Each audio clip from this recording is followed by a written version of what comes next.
Il est question donc de Jésus. Qui est-il? Il est le Seigneur qui a accompli ce que les prophètes ont annoncé dans l'Ancien Testament. Pour nous, il est important que nous gardons ces vérités, que Jésus est l'accomplissement de toutes choses. Ça devrait être pour nous une source d'encouragement, parce que c'est bien beau d'avoir des prédictions, d'avoir des prophéties, d'attendre, mais c'est encore meilleur lorsque réellement ce que Dieu a annoncé se passe, se réalise. En fait, ça s'est accompli, quoi. S'accomplira, c'est accompli. Mettons-nous à la place, donc, dans la peau de tous ces Juifs qui attendent que ce que les prophètes avaient annoncé soit accompli. Le temps d'attente est un temps difficile, un temps qui use les gens, parce qu'à force d'attendre et de ne rien voir arriver, on abandonne facilement la foi, on abandonne le Seigneur. Et je sais très bien que il y a eu des compatriotes, en tout cas, même si j'ai une nationalité, en tout cas des compatriotes qui se plaignaient et qui ils m'ont confessé, en tout cas lorsque j'étais dans notre pays, qui maintenant ils ne priaient plus, ils ne croyaient plus en Dieu, parce que ça fait des années qu'ils prient pour un changement de gouvernement, pour un changement de régime, mais jusqu'à présent, il n'y a rien qui a changé. Et je ne vois pas pourquoi continuer à prier pour des choses qui ne changent pas, parce qu'on a l'impression que plus on prie, plus on jeûne, et plus c'est grave. Et c'est vrai que la réalité humaine nous montre que le mal semble être toujours au-dessus du bien. La réalité nous montre que Satan semble toujours être supérieur à Dieu. On ne peut pas le nier, c'est une réalité, parce qu'il nous suffira de regarder tout simplement ce qui se passe dans notre société, dans le monde.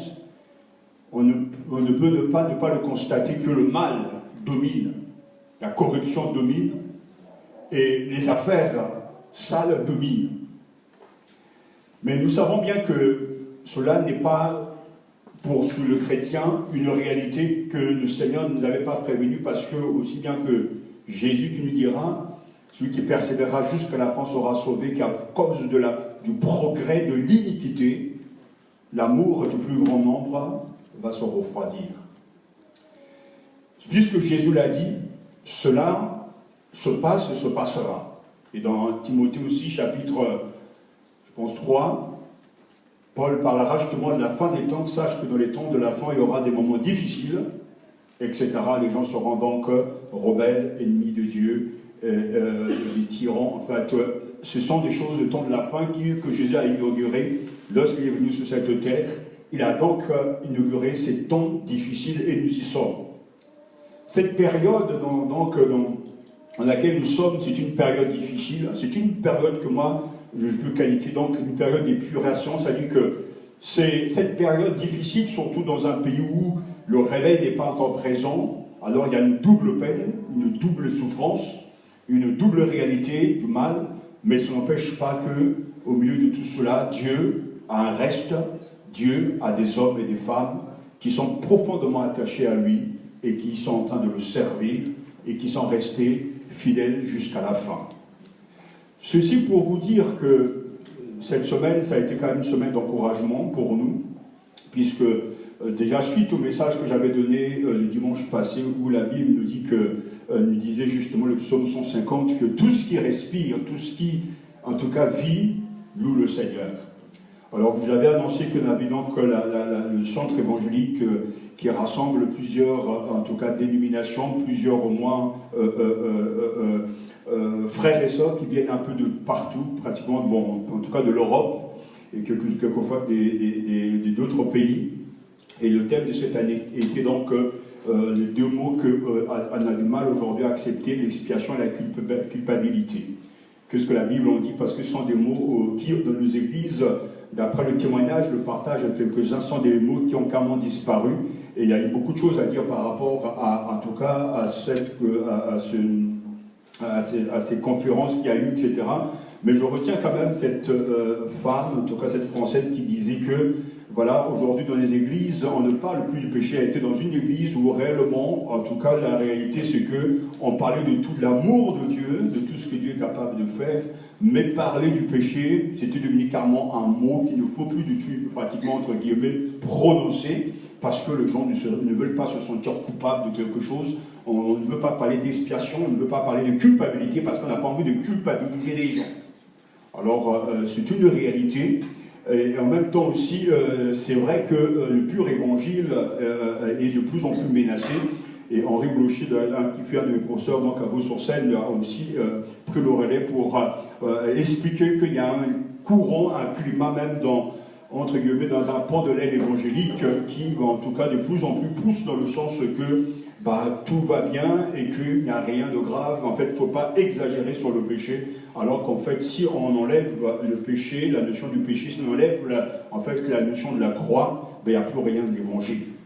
Mais de plus en plus, les gens veulent être publiés, donc ils disent tout et n'importe quoi, et bien sûr qu'il y a des gens qui les suivent. Alors, en écoutant tous ces conférenciers, en tout cas ces partages que nous avons les uns les autres, je me suis en tout cas rassuré, et nous sommes en tout cas rassurés à titre personnel, de savoir que nous n'avons pas encore, et par la grâce de Dieu on ne le fera pas, nous n'avons pas en tout cas mélangé l'évangile. On parle dans cette assemblée de Jésus, de Dieu, du péché, du royaume des cieux, de la croix, de la louange. Donc pratiquement tous les sujets qui concernent la foi chrétienne, ils sont abordés et je peux que me réjouir et louer le Seigneur. Parce que tout à l'heure, mon épouse a rendu grâce parce que l'église Matania, donc un pasteur enseignant, dans les autres églises, on ne peut pas simplement, j'enlève en tout cas l'aile des églises, en tout cas, qui nous ressemblent, entre guillemets. Il y a des pasteurs africains ou des pasteurs des noirs, parce qu'il y a encore un pasteur qui me partageait cette semaine que, en tout cas, de là où il venait, il y a encore un nouveau prophète qui s'est levé, qui est en train de faire un tabac pas possible dans les églises, en train de prêcher tout n'importe quoi. Il passe par Internet, donc il utilise tous les moyens. Et le message qu'il est en train de prêcher, c'est que vous n'avez pas besoin d'aller dans un lieu de culte, restez chez vous, ouvrez vos Bibles, Dieu va vous parler là où vous êtes, etc. Alors il me faisait dire qu'il y a des gens de son église qui sont partis à la suite de ce, en tout cas, faux prophète qui a du succès, et il n'arrivait pas à comprendre pourquoi nous en sommes là. Mais je lui ai répondu par rapport à la parabole du sémeur, parce que c'est la réponse que Dieu nous avait donnée, que c'est vrai qu'il y a la semence est jetée, mais il y a quand même un malin, le malin qui arrive et qui arrache cette parole.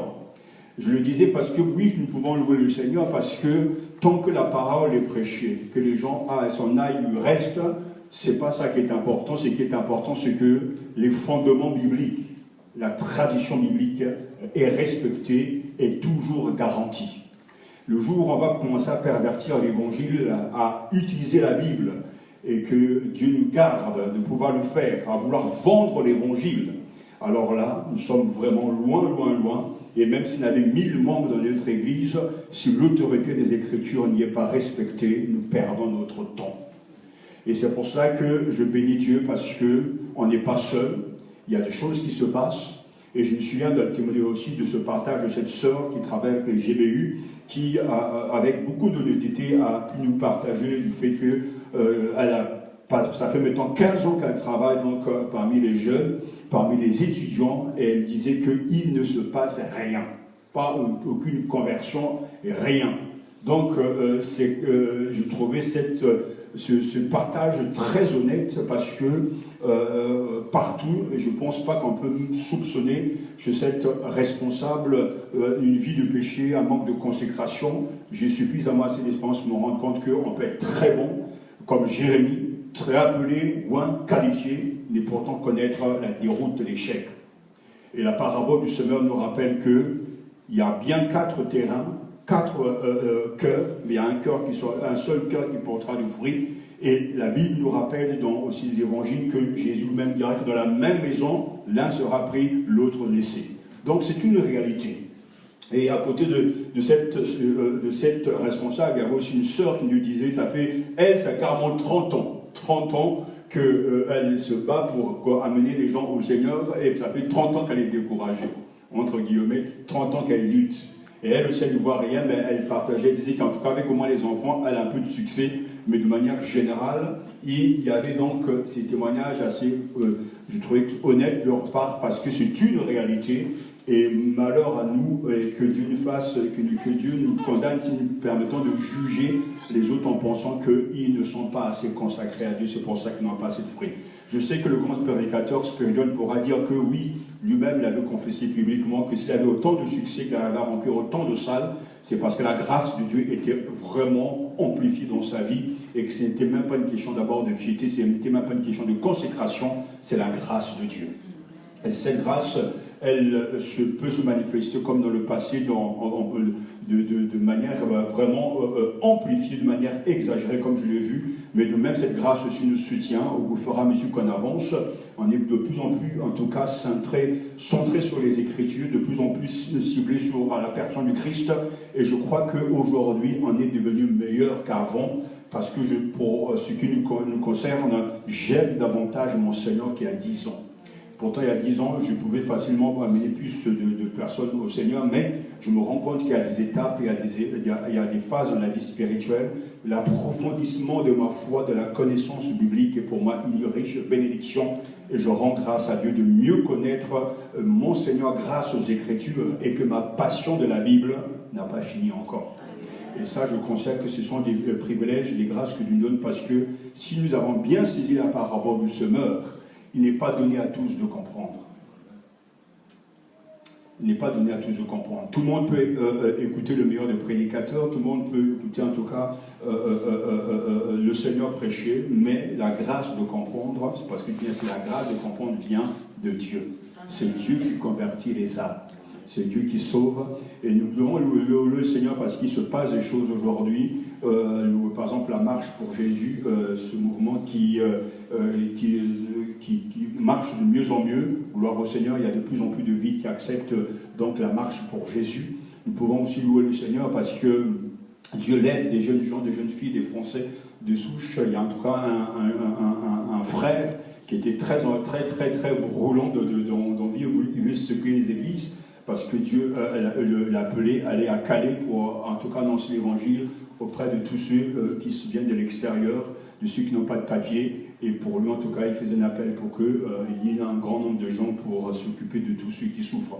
Alors, il y a beaucoup de choses qui se passent. Nous rendons grâce au Seigneur aussi parce que on a prié, on prie constamment, en tout cas pendant des années, on priait à Évry pour les autorités. Maintenant, il y a une équipe du CNEF, donc le Centre national évangélique de la Fédération, en fait, qui maintenant a en tout cas un directeur de communication qui va voir les députés, qui va voir les maires, qui va voir donc des gens haut placés pour leur donner l'évangile. Et il nous disait qu'ils sont encouragés parce qu'il y a des maires qui s'ouvrent vraiment à l'évangile, même s'ils ne se convertissent pas, mais au moins ils sont d'accord. Donc il y a vraiment des sujets de rendre grâce au Seigneur, parce que des fois on prie sans savoir que Dieu est en train de faire déjà des choses. Et pour nous, c'est un sujet d'encouragement de savoir que Dieu est à l'œuvre. S'il n'est pas encore à ce stade, comme se passe au Brésil, où c'est carrément la moitié peut-être du Sénat qui va se convertir et qui va influencer l'autre, où il y aura des réunions de prière à l'Assemblée générale, etc. Mais quoi qu'il en soit, Dieu est capable de faire des choses qui nous étonnent. Donc c'est pour ça que nous rendons grâce au Seigneur pour ces encouragements, parce que le temps que nous passons devant lui, la sémence que nous sommes en train de jeter ne sera jamais perdue. Et c'est pour ça que ça rejoint bien cette étude que nous sommes en train de faire, parce que je sais qu'il y a la fidélité du Seigneur, il y a la fidélité des uns des autres, il y a la fidélité des Écritures, et moi je me réjouis de savoir que même si ça a pris autant de temps, autant de siècles, et que entre-temps les gens sont en mort et sont peut-être morts dans la foi, ou bien hors du Seigneur, quoi qu'il en soit, Jésus est venu, ce qu'il avait annoncé, c'est accompli. Et c'est une assurance pour nous de savoir aujourd'hui, quand Dieu te parle, quand Dieu te donne des paroles, quand Dieu te donne des promesses, il est capable, il est à la hauteur de ses propres mots, de ses propres promesses, il tiendra parole. Ça m'encourage de savoir que la vie n'est pas encore finie, il y a encore un avenir devant nous, il y a encore des réalités, il y aura des larmes, il y aura en tout cas des moments difficiles, il y aura toujours ces allées et venues, etc. Mais ce qui est important, ce que notre foi, ma foi, s'est solidifiée, je comprends mieux mon Seigneur et je le sers avec plus d'amour. Et pour moi, c'est quelque chose de tout à fait merveilleux de savoir ce que Dieu fait.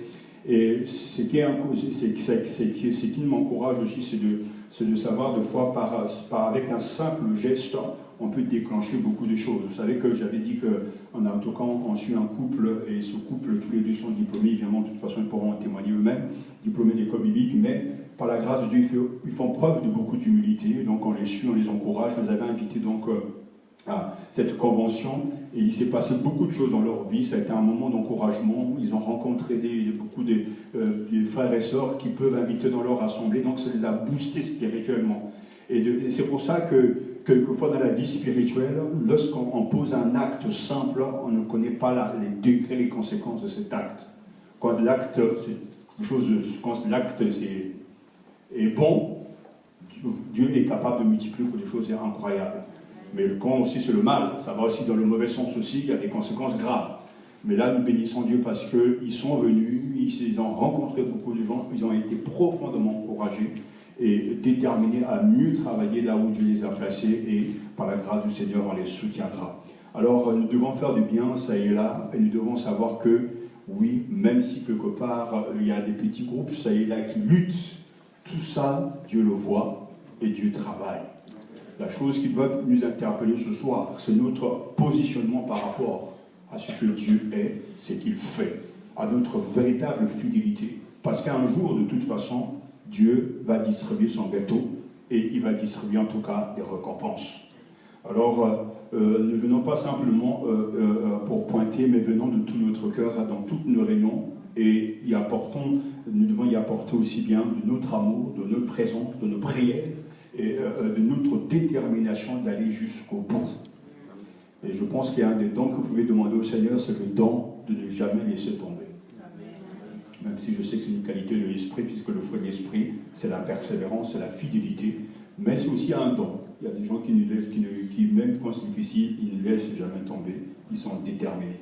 Alors, j'ai voulu vous encourager avec ces quelques paroles et vous rappeler que le Christ dont nous sommes en train de voir, le portrait dont nous sommes en train de voir de ce Jésus, c'est celui vraiment qui a accompli ce qui avait été annoncé.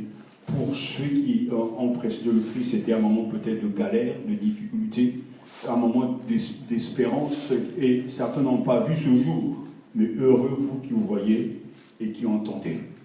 Alors, que ce bonheur soit le partage des uns et des autres. Je pourrais, la suite aussi, vous donner le témoignage, en tout cas, de ces évangélistes, juste pour terminer de cet évangéliste qui va de gauche à droite, en tout cas, envoyé par le Seigneur. Il nous disait clairement que dans son église, il prêche avec force. Ça fait 20 ans qu'il prêche dans son église, et il nous disait honnêtement qu'il y a des gens, ça fait 20 ans qu'ils écoutent, mais ils ne se convertissent jamais.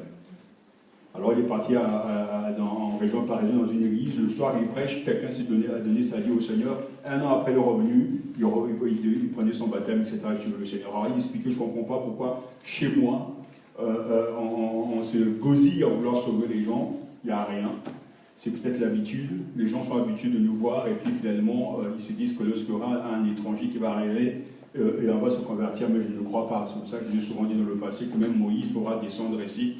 Si tu ne fais pas partie des électifs, des élus, ça ne se passera rien, parce que je crois que cette réalité, elle est là. Dieu a des élus. Ça fait mal, il ne faut même pas le dire, mais c'est une réalité. Et c'est pour ça que béni soit le Seigneur pour son œuvre. Et on a eu aussi le privilège de revoir Billy Graham, en tout cas un petit film le concernant, toujours aussi efficace, toujours aussi précis. Mais c'est un don de Dieu à l'Église, très vieux, mais toujours là, gardé par le Seigneur. Sans doute le plus grand évangéliste de tous les temps, je crois que c'est bien lui. Parce que les campagnes, le monde entier, il a fait, je ne sais pas, ça fait le tour du monde entier au moins 5 fois, 6 fois, je suis plumé, partout. Mais ce n'est pas, tout le monde n'est pas Billy Graham, et je n'ai pas envie d'être Billy Graham, je n'ai pas envie d'être n'importe moi, je suis moi-même, je suis content d'être, parce que chacun a sa place dans le corps de Christ. Et c'est pour ça que tout à l'heure on verra que même dans ce que Dieu est en train de faire, Dieu a tout pensé comme un puzzle, et chaque pièce a sa place.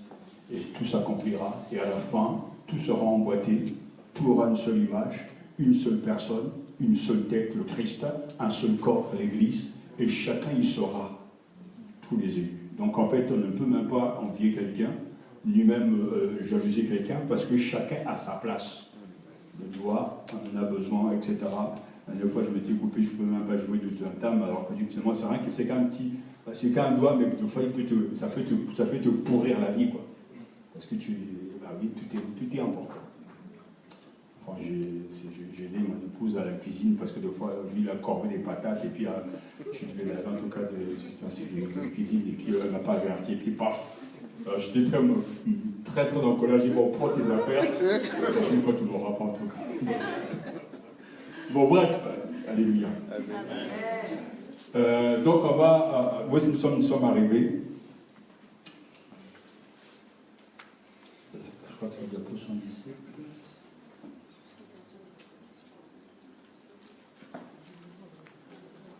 Ici, hein. Là, nous sommes arrivés là.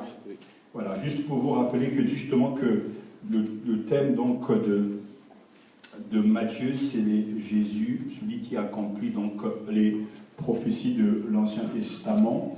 Et là, vous avez là donc les 10 citations d'accomplissement, vous les avez en tout cas, on les avait vues ensemble. On ne pourra pas tout voir, mais on va voir en tout cas un aspect ce soir de ce que cela signifie et de ce que cela implique. Cet accomplissement des Écritures, nous sommes arrivés là, je crois. Oui. Cet accomplissement des Écritures a longtemps été lu comme une évidence, prouvée par les Écritures, que Jésus était bien celui qu'on attendait. Comment comprendre cela? C'est parce que Dieu a accompli son œuvre. Alors, dans le mot accomplissement, de toute façon, cette formule que Matthieu utilise, parce que nous savons que Matthieu utilise cette formule, puisqu'on pense que l'évangile a été écrit quelques années après la mort de Jésus, après sa résurrection, après son ascension, et Matthieu s'adresse à sa communauté, et c'est une communauté où il y a beaucoup de juifs, donc c'est un écrit qui est adressé à des juifs qui sont très versés dans les Écritures, et l'objectif donc de Matthieu, c'est de prouver, de démontrer que Jésus est bien le Messie attendu. Alors, en leur temps, déjà, il fallait briser cette notion de Messie, parce que pour eux, le Messie qu'ils attendaient était un libérateur, mais plutôt un libérateur politique. Donc, quelqu'un qui viendra les aider dans la vie courante, dans la vie physique. Et Jésus, quand il vient, il annonce son royaume, et il dit bien que son royaume n'est pas de ce monde. Il accomplit plusieurs signes, et ces signes sont des preuves que, en tout cas, le royaume des cieux est arrivé parmi eux. Et parmi donc la formule que Matthieu va utiliser, c'est que cela était écrit et accompli, afin que fût accompli ce que le prophète un tel avait dit. Donc on arrive là à un changement, à une nouvelle réalité, et c'est pour ça que nous devons penser à cet évangile comme lorsqu'un sculpteur, lorsqu'un un sculpteur imagine sa prochaine œuvre, il la voit déjà achevée. Pensons que Dieu est celui qui est le grand artisan, il a déjà pensé, il a déjà imaginé, il connaît déjà, en tout cas, la fin de son œuvre, il sait ce qu'il est en train de faire, il a préparé les moyens, il connaît les difficultés, il connaît les obstacles, parce que même depuis la création donc, de Adam et Ève dans le jardin d'Éden, Dieu n'a pas du tout été étonné, surpris par le comportement de Adam. Il savait déjà que Adam, à un moment donné, devait totalement donc, le trahir, lui être infidèle, mais c'est pour ça qu'il avait déjà préparé à l'avance, la croix était déjà dans le cœur de Dieu avant même que l'homme soit créé, avant que le monde soit. Dieu avait déjà préparé la croix pour le salut de l'humanité. Parce que Dieu n'a jamais été pris au dépourvu comme si c'était un Dieu qui ne voit pas l'avenir. Dieu maîtrise tout, il est au-dessus de tout et il connaît toutes choses. Donc, en tant que grand artisan, donc, il a imaginé son œuvre, il voit déjà son Église, et quand nous regardons, disons, la Bible de la Genèse à l'Apocalypse, on voit déjà l'Église en la gloire, on voit déjà la victoire de l'agneau, on voit déjà le triomphe de l'agneau, on voit déjà l'armée céleste dans les cieux, on voit déjà les saints dans la gloire. Pour Dieu, c'est ça la réalité. Pour nous, nous sommes dans le temps présent, nous devons en tout cas vivre des moments difficiles, mais ce qu'il faut savoir, c'est que l'œuvre est déjà achevée, même Jésus dira tout est accompli, et il faudra donc penser comme si le maître d'œuvre, donc le sculpteur va donner des milliers de coups de ciseaux, beaucoup de patience, de la fatigue, jusqu'au jour tant attendu où l'œuvre pourra être admirée. L'histoire humaine ressemble à ce long travail d'artiste. Dieu a un projet en voie de réalisation, d'accomplissement. Et ce projet, il est en marche. Et dans son cahier de charge, si on peut parler ainsi, Dieu connaît les étapes, le moment. Le temps de Élie n'est pas notre temps. Le temps des prophètes Jérémie ou Ésaïe n'est pas notre temps. Le temps des apôtres n'est pas notre temps. Les temps des après, donc post-apôtres, donc après les apôtres n'est pas notre temps. Mais nous aujourd'hui, c'est notre temps. Il y aura peut-être après nous notre génération, mais ce qui est important, c'est que chacun vit dans le temps que Dieu lui donne et chacun va être fidèle dans ce temps-là. Et dans ce temps, même si ce sont des temps difficiles, peut-être que c'est la période où Dieu est en train de cisailler, en train de couper, en train d'épurer, en train de donner des coups, etc. Quoi qu'il en soit, nous devons ne jamais douter que ce que Dieu fait est toujours parfait. Nous n'avons pas encore pour nous la vision globale, même si nous savons que Dieu prépare son Église pour la gloire. Parce que l'objectif de Dieu, c'est de nous perfectionner à l'image de Christ pour que nous puissions être tous totalement imbriqués, totalement soudés dans le corps du Christ, être intégrés à Jésus pour être avec Jésus. Et c'est pour ça que quand j'ai compris le projet de Dieu, je me dis toujours, ça pose un problème parce que lorsqu'on ne s'entend pas, lorsqu'il y a des divisions dans les églises, lorsqu'il y a des coups bas les uns des autres et que chacun de son côté commence à prier, Seigneur, tu vois, ils m'ont fait du mal, Seigneur, je suis resté le seul juste, alors qu'en fait, lorsqu'il y a un problème, ça veut dire qu'il y a réellement un responsable, et puis il y a aussi des gens qui ont été blessés, et il y a aussi des gens qui sont à l'origine de ces problèmes. Parce que dès qu'il y a une division, il y a en tout cas des responsables. C'est pas comme aujourd'hui avec le gouvernement, il n'y a jamais de responsable, on s'envoie là-bas, ça y est là, mais pourtant, la vie chrétienne, il y a des responsables, et on se dit, mais comment, des fois je m'arrête, mais comment ceux pour qui je suis leur pire ennemi, comment vont-ils vivre, puisque moi je prétends, j'affirme avec foi que j'irai au ciel, mais eux aussi vont dire qu'ils vont au ciel. Mais quel ciel finalement? Parce qu'ici déjà sur cette terre, on n'arrive pas à s'entendre, sachant que Dieu prépare son église, et que cette église c'est un corps. Comment peut-on être tous intégrés dans ce corps, prétendre tous aller au ciel, alors qu'on se déteste sur la terre? Il y a bien quelqu'un qui ment. Ou bien à la fin, il y aura peut-être une transformation de l'état de repentance et de demande de pardon, mais je me vois mal comment des gens qui passent leur temps, par exemple, à fusiller les autres et qui prétendent prier le Seigneur vont aller au ciel. Ça m'a toujours posé un problème parce que je me dis, mais je ne sais pas quel ciel, peut-être il y en a 3 ou 4, mais je sais qu'il n'y en a pas 3 ou 4, il n'y en a qu'un. Donc on ne peut pas se retrouver avec des ennemis là-haut.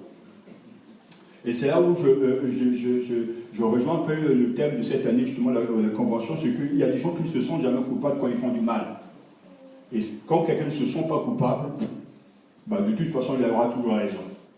Mais je considère que lorsqu'il y a une difficulté, lorsqu'il y a une déchirure, lorsqu'il y a une séparation, il y a bien des responsables ou un responsable, et celui qui ne reconnaît pas sa responsabilité finalement, peut-on dire qu'il a réellement l'Esprit de Dieu, parce que l'Esprit Saint aussi nous convainc de péché, de justice et de jugement.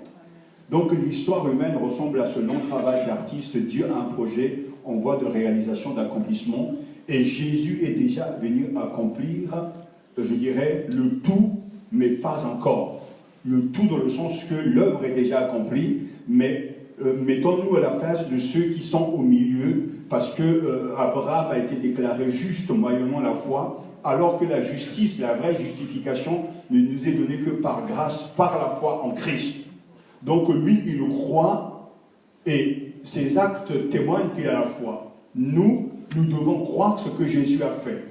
Quoi qu'il en soit, on ne peut pas, par exemple, c'est pour ça que ça explique énormément ce qui se passe, parce que des fois les gens, dans les sectes, on lit l'Ancien Testament et on justifie l'Ancien Testament en disant, voilà, puisque David a eu plusieurs femmes, donc la polygamie y est tolérée. Dans l'Ancien Testament, il y a eu plusieurs guerres, donc la guerre y est tolérée. Mais on verra tout à l'heure, en avançant dans cette étude, que Jésus est venu accomplir la loi.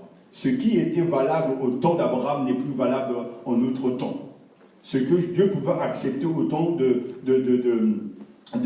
David, il n'acceptera jamais en autre temps, parce que la révélation, je dirais, a pris de plus en plus de forme. Au début, c'était peut-être rien qu'un petit rayon. Maintenant, ça a de plus en plus aujourd'hui, ça s'est amplifié. Nous sommes à une autre époque, avec d'autres réalités, et avec d'autres lumières, et d'autres connaissances.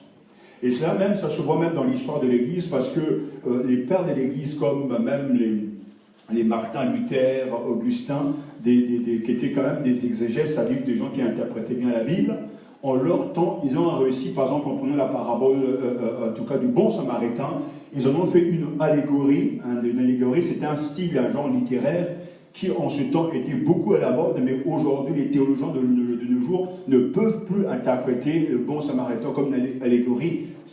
Donc, en fait, c'est une parabole, une histoire imagée, mais ça n'a rien à voir avec l'allégorie, parce que quand on fait l'allégorie, ça dit que tous les détails doivent être pris à la lettre et, en fait, interprétés spirituellement. Malheureusement, dans les églises, des pasteurs qui sont mal formés continuent encore à utiliser l'allégorie, disons par exemple que le bout de bois que par exemple Élisée va jeter dans l'eau parce que son serviteur avait perdu en tout cas le fer pour sa hache, et que ce bout de bois qu'il avait jeté pour que la hache puisque la hache avait coulé donc et la hache revenait à la surface en y jetant le bout de bois. Il y a certains prédicateurs entre guillemets, qui ne sont pas bien formés, qui vont dire que ce bout de bois représente la croix de Christ. Non, ce bout de bois reste un bout de bois. C'est comme les pierres que David va utiliser, par exemple, il y en avait 5, donc il y en a un qui a réussi à comment il pensait que c'est J-E-S-U-S, donc c'est Jésus. Donc en fait, on arrive à des situations complètement incroyables, mais le problème c'est que quand ces gens prêchent sur ces choses, il y a des gens dans l'église, alléluia, amen, c'est profond. C'est pas profond, non, il ne faut jamais faire ça. Parce qu'il faut simplement un peu prendre une année je sais pas, dans un institut de faculté pour se rendre compte que les formes littéraires, c'est vraiment très important pour interpréter la Bible. Et quand je parle de formes littéraires, c'est simplement qu'il y a des paraboles, il y a des récits de miracles, il y a des récits donc de nativité, il y a des psaumes de sagesse, etc. C'est en fait pour simplifier. Aujourd'hui, si tu veux écrire une lettre au président de la République, il y a des modèles types. Celui qui a le Word, il y a le traitement de texte, il y a des modèles partout. Modèle pour, par exemple, si tu veux réclamer de l'argent aux impôts, modèle si tu veux écrire chez ton garagiste, c'est-à-dire qu'il y a des lettres types. Et la Bible, c'est pareil. On ne peut pas prendre le même format, le même type de lettre pour, en tout cas, s'adresser à Dieu, ou bien pour s'adresser à quelqu'un d'important. C'est ces formes-là qu'il faut apprendre. C'est pour ça qu'aujourd'hui, on étudie la Bible dans les lycées, dans les facultés, comme un livre, comme une œuvre littéraire, parce que c'est une œuvre littéraire. C'est un livre, point. Et c'est important, justement, de savoir ces choses que on voit bien que la lumière a augmenté, la connaissance n'est plus la même. Peut-être que dans 10 ans, il y aura d'autres connaissances, il y aura d'autres réalisations, l'homme va avancer et cela va aider l'humanité. Il y a 10 ans, quelqu'un pouvait tuer quelqu'un, on avait l'ADN, mais on ne pouvait rien faire avec. Aujourd'hui, on peut t'arrêter parce qu'avec l'ADN parle. Mais ça, c'est le progrès de la science. Une bénédiction de Dieu pour ce progrès, parce que ça va dans le sens d'aider les hommes. Il y a quelques années, tu as mal aux yeux, tu vas voir, en tout cas, l'ophtalmologue, c'était plutôt... c'était dur. Mais aujourd'hui, on est capable de t'endormir, de changer quelque chose dans ton œil, etc. Et tout va bien. On peut même t'opérer les yeux ouverts. Enfin bref, la science a avancé, quoi. Et j'ai entendu cette semaine encore que je crois qu'au niveau des dentistes, c'est en train encore d'améliorer la fameuse roulette. Dès que tu entends ça, déjà tu as la fièvre. Mais aujourd'hui, imaginez au Moyen-Âge, tu vas voir le dentiste, clairement t'arrache. Mais aujourd'hui, on te pique, tu te sens autour d'une heure après comme si n'y a rien eu, quoi. Bénissons Dieu pour le progrès. Bibliquement, c'est pareil. Dieu est en train de nous faire rendre compte, c'est pour ça que je crois, moi, ça c'est un sentiment personnel, que nous serons beaucoup jugés plus sévèrement que les autres. D'ailleurs, même Jésus le reconnaît que si les miracles avaient eu, en tout cas à Jérusalem, ça s'est passé au temps donc de Sodome et Gomorrhe, au moins ils se seront au moins convertis. Donc ça montre bien qu'il y a des degrés de la manifestation de Dieu. Et nous savons plein de choses que nos arrière-grands-parents ne connaissaient pas. Nous avons tellement de bibliothèques, tellement de librairies chrétiennes, etc., tellement de connaissances, une bénédiction de Dieu pour les biblistes, les théologiens, tout ça, ça travaille. En tout cas, je le vois dans la traduction de la Bible, il y a de plus en plus de nuances, et même, j'ai eu le privilège d'avoir des programmes de traduction hyper riches, quoi. En même temps, tu te perds là-dedans parce que c'est trop fort. Tous les détails sont là. Les iota, les epsilon, tout est dedans. Mais est-ce que pour autant on est devenu plus pieux que les autres? Ça, c'est encore autre chose. Et c'est pour ça que je crois qu'on a plus de connaissances et qu'on sera jugé plus sévèrement.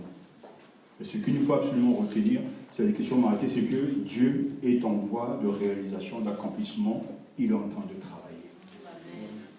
Pasteur, est-ce qu'il n'y a pas... Il y a une limite quand même dans cette... vous avez utilisé une expression, cette révélation du Seigneur qui s'adapte, en fait, la connaissance qui grandit.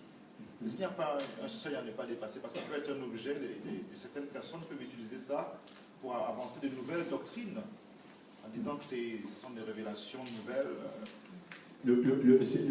Si je comprends bien, ça dit qu'au niveau du canon, donc la révélation, tout est déjà OK, il n'y a plus rien à ajouter, il n'y a plus rien à retrancher.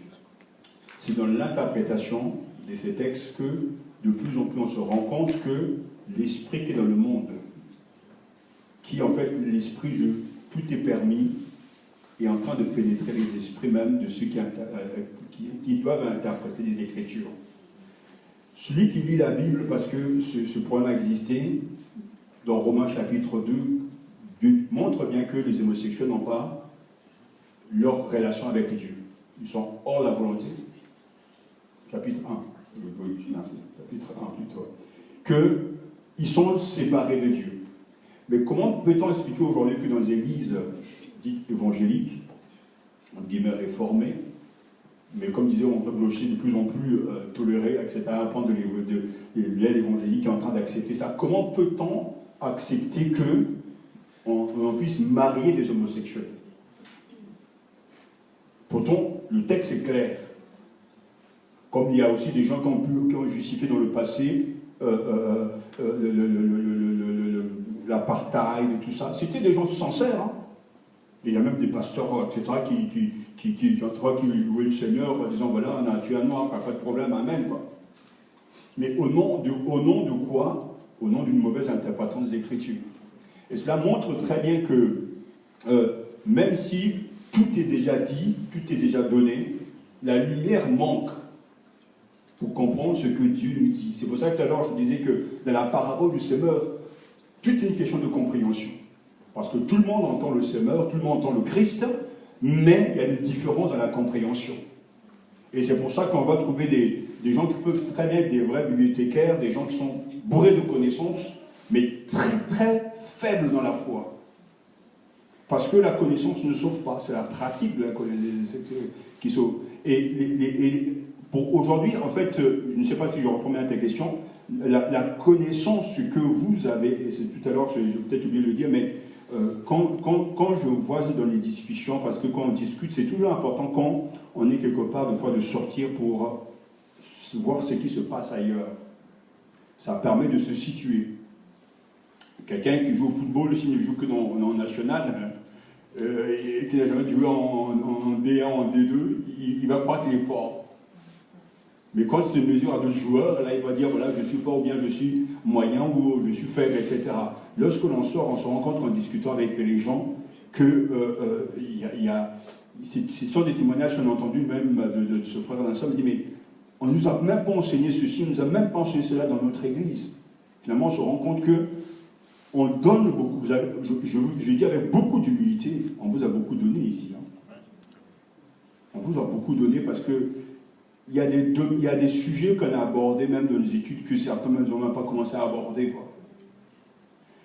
Et ça doit nous reconforter, mais en même temps aussi, montrer que cette grande masse de connaissances doit absolument produire le fruit. Donc, on n'est même plus aujourd'hui à nous poser la question comment il faut louer le Seigneur, parce qu'on le sait.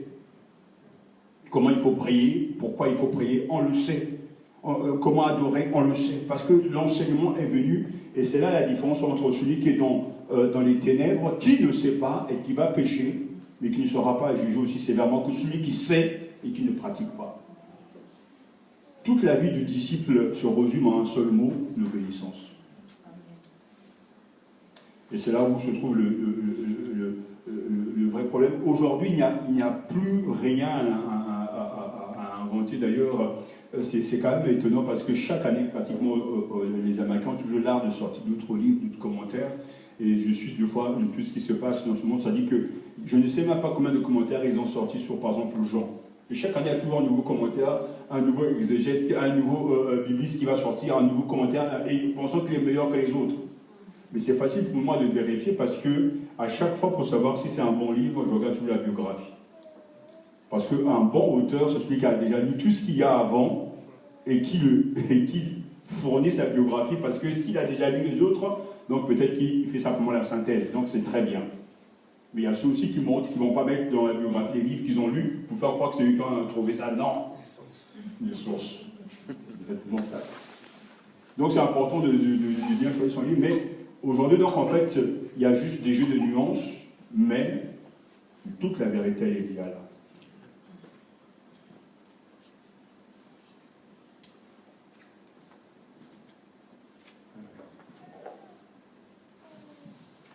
Donc ceci pour vous dire que,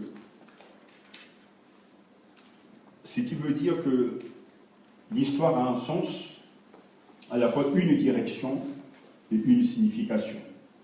Ce projet de Dieu que nous pouvons trouver dans Éphésiens chapitre 1, chapitre 2 également aussi, puisque c'est un seul chapitre, ce projet de Dieu s'accomplit dans l'histoire des hommes à partir de l'histoire d'Israël. C'est très important de savoir que Dieu, pour réaliser son projet, choisit un peuple. C'est Israël. Il le choisit parce qu'il a décidé de le choisir. Ce n'est pas parce que les Israélites sont meilleurs que nous qu'il les a choisis. Non. Le choix de Dieu, c'est un choix personnel, c'est un choix gratuit. Donc il choisit Israël et il décide, il veut qu'au travers justement de ce peuple, à travers le travail d'Israël, toutes les nations soient bénies. Donc, par le biais de ce peuple, il va choisir un homme, on le verra plus tard, c'est-à-dire Abraham, qui est un juif, parce que l'histoire de Jésus, c'est l'histoire d'un juif en fait. Un juif qui fait partie qui a une identité, une histoire, et pendant longtemps, tout va tourner autour donc d'Israël. On voit bien que c'est Israël qui va avoir des plus grands champions, c'est Israël, même petit, qui va connaître des victoires parce que Dieu va combattre pour eux. Ils sont tellement insignifiants que même Dieu est obligé même d'aveugler leurs ennemis pour qu'ils gagnent parce qu'ils sont faibles. Il y a très cher dans cette histoire-là. Parce que le combat n'est pas du tout égal, parce que c'est pas un combat de boxe, non, non. Dieu doit aveugler les ennemis d'Israël parce qu'il faut absolument les faire gagner, etc. Donc on voit bien qu'ils sont vraiment l'objet de la grâce du Seigneur, mais leur histoire doit amener justement à ce que toutes les nations soient bénies. On se rend compte que finalement Dieu va regretter d'avoir choisi Israël, mais comme il s'est engagé à bénir Israël et qu'il y a ce qu'on appelle le bérit, c'est-à-dire l'alliance, il est obligé de tenir ses engagements jusqu'à la fin. Et finalement, comme il sait qu'il ne trouve pas d'homme parfait, il va mettre des petites pierres sur la route, si je veux parler ainsi, pour dire, voilà, en David, l'homme selon mon cœur, il y a des bonnes choses, mais ce n'est pas encore lui le Messie. En Abraham, c'est quelqu'un qui a la foi, mais ce n'est pas encore lui le vrai juste. En Noé, c'est quelqu'un de même. C'est-à-dire qu'il y a des petites choses qui vont se passer à la fin. Tout ça pour nous dire que le seul qui résume tout, c'est le Christ. Amen. Donc, leur histoire va s'arrêter en quelque sorte, pas s'arrêter, mais va être en pause pour que nous puissions entrer dans l'histoire. Parce que c'est là où Jean chapitre 15 nous parle justement du cercle des serments, et dans Romains, il est question aussi des Juifs qui sont pour une partie encore dans l'attente, et nous qui avons été greffés en tout cas à la branche, nous ne sommes pas donc, je dirais, c'est pas c'est pas une relation naturelle. On nous a greffé. C'est exactement ça, comment greffé, quoi. Voilà, exactement. Donc, ce qui fait que nous sommes entrés dans l'histoire du peuple de Dieu, mais tout en sachant, et j'insiste là-dessus, pour les Juifs, ce qu'ils vivent doit être pris à la lettre. C'est-à-dire que leur histoire, c'est une histoire non seulement naturelle, mais aussi spirituelle. Pour nous, c'est spirituel seulement, mais pas naturel. Est-ce que tout le monde me comprend? C'est-à-dire que les prophéties d'Israël, que Israël va se battre, que toutes les nations vont se battre contre Israël, ce sera l'Armageddon, ce que l'Apocalypse annonce, ça va réellement se passer dans ce monde en Israël. Mais après, ils vont entrer donc, eux ils vivent une double histoire, si je peux parler, c'est-à-dire une histoire normale, parce qu'aujourd'hui on parle toujours de ce qui se passe entre les Palestiniens, etc. Et tout le monde dit, voilà, il y aura la paix. C'est un tissu de mensonge, il n'y aura jamais la paix. Gravez-le quelque part, même si n'importe quel président va se dire, voilà, maintenant il y a un temps de paix en Israël, c'est faux, parce que la Bible annonce dans le livre de Michée, il n'y aura jamais de paix si le prince de paix ne vient pas. Donc Israël connaîtra que guerre sur guerre. Ce qui se passe là-bas, c'est Deutéronome chapitre 28. Ce peuple a régné son roi, et la partie malédiction est en train de se manifester. Donc on ne peut pas interpréter l'histoire d'Israël avec nos yeux simplement humains. Il faut voir que c'est d'abord tout une œuvre spirituelle. Dieu a dit que ce peuple sera en tout cas les maîtres du monde, et c'est vrai que partout les Juifs dominent. Mais quand maintenant nous on veut s'approprier ces bénédictions, on dit voilà, moi aussi je fais partie de... Je suis juif aussi, juif par la foi, donc je veux la bénédiction d'Abraham. Mais toi tu n'es pas juif. Tu es un juif spirituel. Et c'est ça justement, ce faux enseignement qui est en train de se véhiculer, parce que quand on voit l'histoire, par exemple, je ne sais pas, les gens que nous connaissons, qui souffrent, ils se disent, voilà, ben, nous aussi nous sommes devenus des juifs, etc. Sinon je veux la bénédiction d'Abraham, je veux la bénédiction d'Isaac, Toi, tu n'es pas juif. Hein? Ouais, la pierre de Javet, pour la prière de Javet, justement, ça a eu beaucoup de succès, quoi. Tu te bénis, etc. Mais on oublie que ce sont des Juifs avec une histoire, Dieu a une histoire avec eux, parce que c'est un peuple élu. Nous sommes élus, nous, en Christ, mais pas de la même manière qu'eux. C'est en Jésus, après donc la venue de Jésus, que nous sommes élus en lui depuis la fondation du monde. Mais eux, ils sont élus de manière charnelle, physique. Donc on ne peut pas rivaliser avec eux. Donc des fois même, parce que quand j'étais plus jeune, je savais que ma maman spirituelle était juive, donc américaine, et à chaque fois que je pouvais deux fois même prendre un cahier, voilà, j'ai la bénédiction d'Abraham. Vous voyez comment on raisonne, quoi. Parce que je dis, voilà, on va être amis avec les juifs, comme ça, s'ils sont riches, on va devenir riches. Non, ça ne se passe pas comme ça. Tu peux travailler avec les juifs, toi tu seras toujours pauvre ou tu seras riche. Parce que c'est leur héritage. Ben oui. Tout le monde a une affaire, ça marche vite, et puis toi, ça marche pas. Et puis après, tu vas prier, bon, ne n'est pas béni, bref. Mais il y a des gens qui, justement, aujourd'hui, c'est ce qui est en train de se passer dans les pays en Afrique. Hein. Parce qu'on parle toujours de bénédiction. Non, vous voyez, Abraham était béni, il était riche. Oh, vous voyez, Jacob était béni. Il a travaillé même 7 fois plus, etc. 7 années supplémentaires, Dieu a béni. Même tes brebis vont se multiplier, tu vois, des brebis qui n'existent pas encore. Non. Mais comme les gens souffrent, ils acceptent facilement cet évangile-là. On devait ce cet évangile, qui n'est pas le vrai évangile. Alors qu'on oublie qu'il y a l'histoire d'Israël, qui a donc son parcours, qui a aussi donc son cheminement. Et puis il y a le nouveau Israël, c'est nous, qui sommes en Christ, et qui Dieu bénit aussi de manière spirituelle. Donc en fait, en réalité, nos bénédictions sont supérieures à Israël humain, ordinaire. Parce que ces bénédictions sont en Christ. C'est pour ça que si vous comprenez cette vérité que nos bénédictions sont d'ordre spirituel et non pas naturel, vous allez vous épargner beaucoup de larmes et beaucoup de déceptions dans la foi. Parce que les gens viennent à Christ pour être bénis. Mais on ne leur dit pas que ce sont des bénédictions spirituelles. Ils veulent être bénis physiquement, ils veulent avoir de l'argent, ils veulent avoir une maison, ils veulent avoir des biens matériels, ils veulent avoir en tout cas des papiers, ils veulent épouser quelqu'un de bien, bref, tout est humain. Alors que Jésus n'a jamais promis un royaume terrestre. Il a parlé d'un royaume spirituel. Mon royaume n'est pas de ce monde. Le problème, c'est que nous, on se bat pour avoir quelque chose de ce monde. Et peut-être demain, on va passer chez les témoins de Jéhovah parce qu'on va vouloir avoir les deux. Enfin, voilà. Attends, non, par rapport à ce que tu dis, c'est comme ceux qui pensent qu'il suffit d'être avec un serviteur de Dieu, un homme de Dieu qui a l'onction, et son onction vient sur toi, quoi. Et toi aussi tu as l'onction. Ils ne se rendent pas compte que l'homme de Dieu peut avoir l'onction. Si toi-même n'es pas consacré, il n'y a rien qui se passe.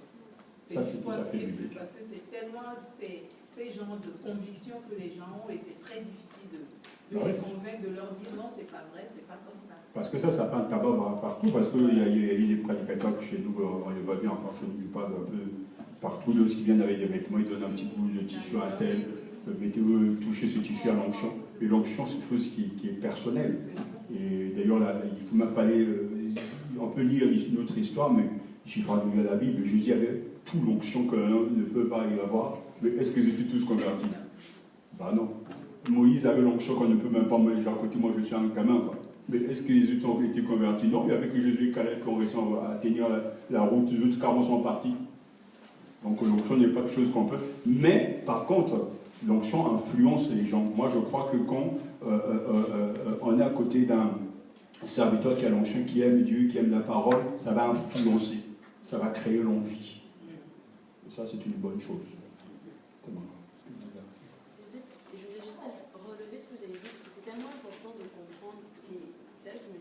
C'est tellement vrai quand on ne comprend pas, enfin, quand on ne connaît pas, on a plein de frustrations. Par exemple, l'exemple que vous avez fait tout à l'heure en disant qu'on ne comprend pas que la bénédiction, souvent ce qui est raconté en parlant des Juifs, qu'ils ont d'abord une bénédiction entre guillemets humaine et une bénédiction spirituelle. C'est vrai que quand on ne le comprend pas, on ne le sait pas, on est très frustré parce qu'on se demande pourquoi ça fait. Enfin, pourquoi eux ça marche et nous ça marche pas, pourquoi ils ont eu ça.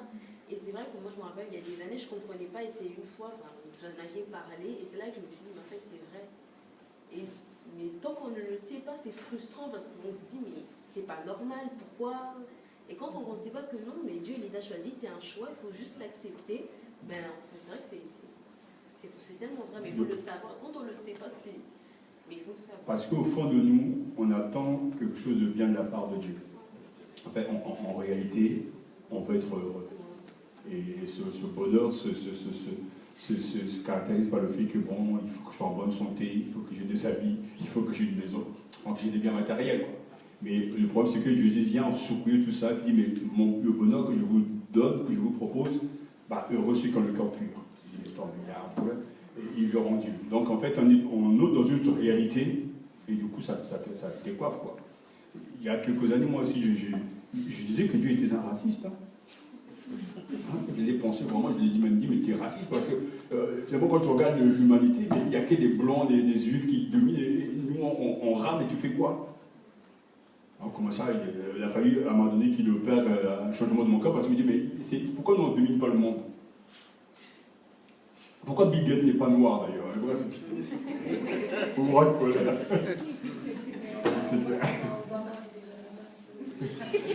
Obama n'a pas fait grand-chose, enfin, le pauvre, il a des problèmes. Mais c'est des fois, à un moment donné, quand tu ne comprends pas justement, quand tu veux comprendre les choses avec, en disant, voilà, ils sont bénis, on n'est pas bénis, mais tout à l'heure, je vous le disais, quand je vous disais que j'ai rencontré des frères qui étaient vraiment sincères avec Dieu, mais qui ont abandonné la foi au Congo. J'étais là-bas, je me souviens, je posais dans les églises, mais je ne prie plus, mais pour prier pourquoi? On demande à Dieu de changer les choses, tout le temps on a des guerres, tout le temps c'est le même gouvernement, mais pourquoi tu vas prier? Alors qu'eux, ils pensent avec ce sentiment de bonheur terrestre. On ne peut pas leur en vouloir parce que tout le monde veut la paix sur la terre un peu. Mais quand à chaque fois tu ne sais pas quoi manger, qu'il y a de l'argent dans le pays, à chaque fois des gens pillent l'argent et la corruption, ça et là, soutenu par le gouvernement, en mode tu te dis, mais on se dit, bon, on va prendre la prière, on va faire la prière de Daniel. Tu fais la prière, tu jures, il n'y a rien. Voilà, les amis, vraiment. Tu pries plus. Et je comprends ce découragement-là. Quand on dit que nous, pourquoi on ne domine pas, mais par rapport à Jacob, quand il avait volé la bénédiction d'Esaü, donc c'est là où nous, on avait raté la bénédiction. Ça, c'est justement, c'est une mauvaise interprétation. Parce qu'on nous a inculqué que Jacob était noir, et Jacob était blanc, et puis Esaü était noir. Il était roux, Et en fait, donc, il y a des gens qui ont réussi quand ils étaient petits à nous faire croire que on s'est fait avoir par les blancs, quoi. Donc du coup, ça crée même le racisme et la colère, quoi. Alors qu'en fait, même le choix de Jacob par rapport à Ésaü qui était l'aîné, c'est un choix divin. Malachie nous dit très clairement que j'ai choisi Jacob. Je rejette Ésaü. Moi, c'était juste pour rebondir sur l'histoire de l'onction. Il y a certains pasteurs qui se basaient sur l'histoire de la femme qui avait laissé perdre de sang depuis 12 ans et qui avait touché le vêtement de Jésus. Et qui disait que justement, ils avaient un petit peu cette onction-là qu'il suffisait de toucher pour que ça aille. Comme la fête qui se basait sur cette histoire-là. Oui. Comme il y a deux textes aussi, d'une part d'autre chose, mais Jésus nous ne sommes pas Jésus. Et puis d'ailleurs, il faut comprendre que tous les miracles que Jésus a pu faire étaient simplement des signes de la venue du royaume. Parce que c'est ça qu'il faut comprendre. Les miracles sont des signes que le royaume est là. Mais maintenant, la question qu'il faut se poser, puisque le royaume est là, a-t-on encore besoin de signes? Aujourd'hui, on n'a pas besoin de miracles. Puisque le royaume est déjà là, Jésus dit que le royaume est au milieu de vous et au-dedans de vous. Quand il arrive, il faut des signes pour témoigner, attester qu'il est là. Mais maintenant qu'il est là, pourquoi a-t-on besoin encore de signes? En fait, ça manque, c'est simplement, ça manque de foi. Bah oui, parce qu'une fois de plus, on aime les signes, on aime les miracles, parce qu'une fois de plus, on est en train de vouloir combler les attentes de l'homme. Alors que les citoyens du royaume des cieux sont là pour adorer Dieu. Qu'il est signe ou pas, ils sont sauvés pour être des adorateurs. Et puis on doit accepter ce que Dieu veut faire. Oui, et il fait ce qu'il veut. C'est exactement ça. On est obligé d'accepter ce que Dieu veut faire. C'est ce que je disais, que dans l'histoire, il faut savoir lire le temps dans lequel nous sommes, quoi. Parce que au temps d'Élie, il y a eu des choses, au temps de Jésus, il y a eu des choses. Maintenant, en notre temps, il y a des choses qui ne se passeront pas. Ça ne veut pas dire que Dieu ne soit pas capable de faire des miracles. On est ouvert à l'action de Dieu. Mais il est en train de nous dire que aujourd'hui, il est plus avantageux même que je m'en aille, que je sois avec vous, c'est ce qu'il dit à ses disciples. Parce que si je m'en vais, je vous enverrai l'autre, le Saint-Esprit, qui sera au-dedans de vous. Privilège qui n'était pas donné aux prophètes, sauf à quelques-uns. Vous, maintenant, vous aurez l'Esprit qui va habiter dans votre cœur. C'est quelque chose qui n'existait pas dans l'Ancien Testament, sauf sur certaines personnes que Dieu avait choisies, mais l'Esprit n'habitait pas en eux, l'Esprit demeurait sur eux. Donc il était à l'extérieur. Dans le Nouveau Testament, l'Esprit habite en nous maintenant. Et c'est pour ça que c'est un avantage pour nous par rapport à certaines choses. Et aujourd'hui, nous sommes dans quel temps? Nous sommes dans le temps de Thomas. Jésus dira, heureux celui qui croit sans avoir vu. Mais nous sommes en train de dire, moi je veux voir. Cette tension elle est là, mais je veux voir. Mais si Dieu est réellement au milieu de nous, montre-nous qu'il était là. Mais Jésus dit, mais heureux celui qui croit sans avoir vu. Mais nous sommes à la chasse de vue, si on peut parler comme ça, quoi. On est à la chasse des signes. Parce qu'on se dit que s'il y a des miracles dans l'église, si les gens tombent, alors Dieu est là. Mais Dieu nous dit, c'est pas comme ça que je travaille aujourd'hui, mais en 2014, c'est heureux celui qui croit sans avoir vu. Alors c'était un défi à la fois parce qu'on jette la sémence, on ne voit rien, mais Dieu dit, mais sois heureux quand même. Il dit, mais attends, mais c'est gentil, mais quand même, de temps en temps, un petit coucou, ça ne fera pas de mal, quoi. Mais c'est la réalité. Hein. Oui, c'était... Oui, Anna. Je voulais préciser qu'il y avait une civilisation avec des pharaons noirs à une époque, avant les pharaons. Et on n'en parle jamais de ça. Oui. Donc ils ont bien dominé à une époque. Comme il est dit aussi qu'ils vont redominer encore le monde. Dans quelques années, il y aura un changement et la race noire va encore dominer. Mais c'est vrai que dans l'histoire, les grands savants étaient noirs.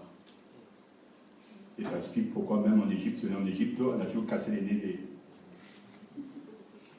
en Égypte, à chaque fois, vous ne verrez jamais un Égyptien avec un nez parce qu'on a cassé pour moi. Parce que d'un point de vue des anthropologues, ou bien de sociologues aussi, on savait très bien que la morphologie noire, entre guillemets, était beaucoup plus en avance par rapport aujourd'hui. En Égypte, Moïse était métissé. Et on n'en a plus Ça, c'est- on n'a plus de pyramide visuelle. On a plus que Ah non, parce qu'on a tout. Un des problèmes qu'on a, ça c'est bon, ça c'est une parenthèse entre nous. Le noir est tellement naïf, on se dit, j'utilise ces mots-là, le noir est tellement naïf que lorsque, par exemple, même, il va, je sais pas, construire même un navire, il dépose pas le brevet, quoi, il ne demande pas. Ça dit que pour lui, c'est normal, il y a un navire, il a construit un bateau, etc., c'est tout. Mais le blanc arrive, il dit, mais tiens, il y a une bonne affaire, il va déposer un brevet. Donc après, ça cause un problème. Quand j'étais, par exemple, à New York, je me souviens qu'il y avait une exposition, il y avait beaucoup de choses qui avaient été inventées par les Afro-Américains, mais je ne le savais pas. Qui a inventé le frigo? L'Afro-Américain. Il y a beaucoup d'autres choses, mais que nous, on ne savait pas, ça dit qu'on ne connaisse pas la valeur des brevets, quoi. Et c'est cette naïveté, cette ignorance en train de nous tuer encore de nos jours, parce que je le dis, mais ça sera entre nous, parce que le problème chez nous, c'est qu'on a des dirigeants qui n'aiment pas leurs frères. Parce qu'ici, on vole, on se rend compte qu'en France, on vole. Des maîtresses, non, c'est plein. C'est des pécheurs comme tout le monde. Mais entre-temps, il a la conscience au moins de construire une route. Mais lui, comment il construit, il casse, il prend la moitié de l'argent. Il tue son peuple, il n'aime pas. En fait, il n'aime pas son peuple. Il ne veut pas qu'il. Je ne sais pas si c'est la franc-maçonnerie, tout ça, ces esprits de démons qui ont. Mais pourtant, les mêmes démons sont partout, mais il y a quelque chose qui. Il y a quelque chose qui ne va pas, quoi. Je crois qu'il y a un démon quand dans le cœur, il y a une telle haine. Comme on m'a dit, mais ça dit que c'est l'impression que. Et ça, on le voit, c'est une histoire, c'est que deux fois tu peux avoir affaire avec quelqu'un en force de souche, au bout de 6 mois, c'est fini. Mais le noir, tant qu'on ne t'a pas enterré, même quand tu vas t'enterrer, il va aller te déterrer. Parce que la haine. Comme ma mère me dit, mais c'est le dikik, ça dit la haine, quoi. Ça dit que ça finit pas. Ça va de génération en génération. Ça existe partout. Mais quand on étudie le comportement, on se rend compte qu'une fois, dans le milieu des histoires, ça ne finit pas. Il faut que jusqu'à la mort. Et même quand on va t'enterrer, il va encore te déterrer. Ça nous fait sourire, mais c'est tragique, quoi. Pasteur, mais justement, ce qui est dommage, c'est que certains pasteurs qui ont compris ça au début, l'utilisent d'une certaine façon pour détourner l'évangile, détourner la parole, en fait. Et du coup, les gens disent oui, il a raison, parce que quand le pasteur vient, oui, nous noirs, on a toujours des problèmes, et puis il biaise, il bondit, c'est la réalité, donc il a certainement raison, donc du coup on le croit. Alors que même si des fois il va raconter de l'absurdité, on va le croire parce qu'au début, ce qu'il a dit, c'est vrai, ça se vérifie. Parce qu'il parle d'un fait. On souffre. On est riche. Enfin, je ne veux pas dire en RDC, les gens sont très riches, mais toutes ces guerres, ça finira jamais. Jusqu'à ce qu'il n'y ait plus de richesse, mais pourtant Dieu a béni. Que Dieu nous donne la vie. Je crois que ça viendra où les gens vont aimer leur pays. Et comme dans le passé, dès que quelqu'un aimait son pays comme Sankara, on le tue. Parce que c'est comme ça, c'est l'histoire.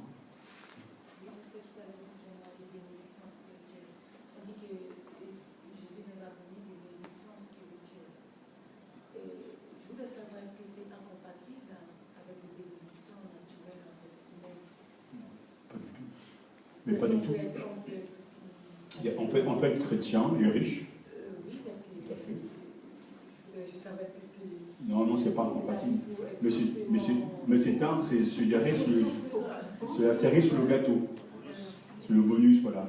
C'est-à-dire qu'il y a des gens qui sont. Non.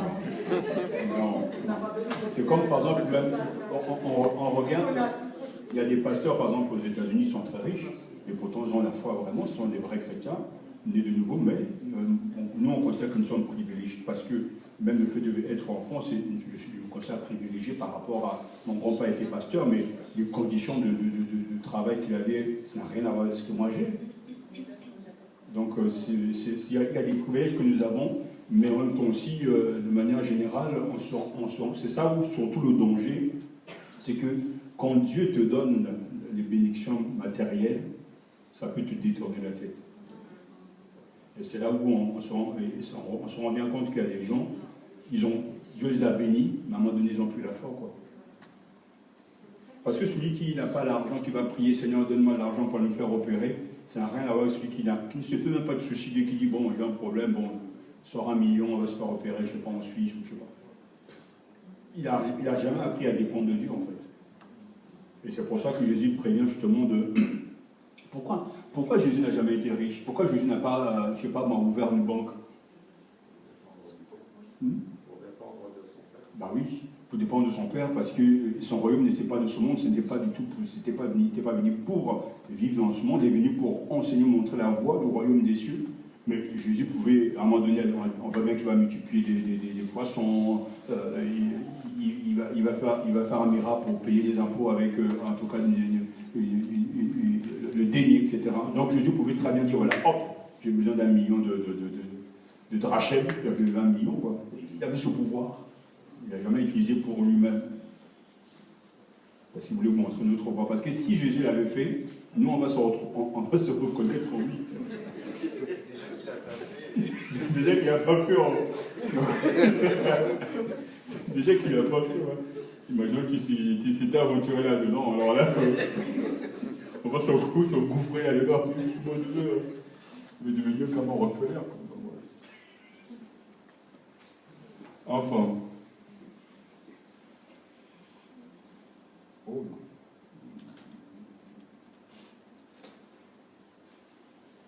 Comment c'est pas parfait?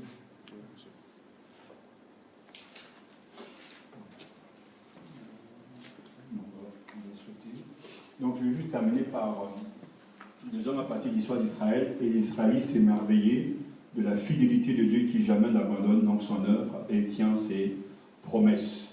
Et c'est pour ça que la Bible nous donne plusieurs exemples. Ainsi fut accomplie la parole du Seigneur transmise par la bouche de Jérémie, de Chronique 36, 21.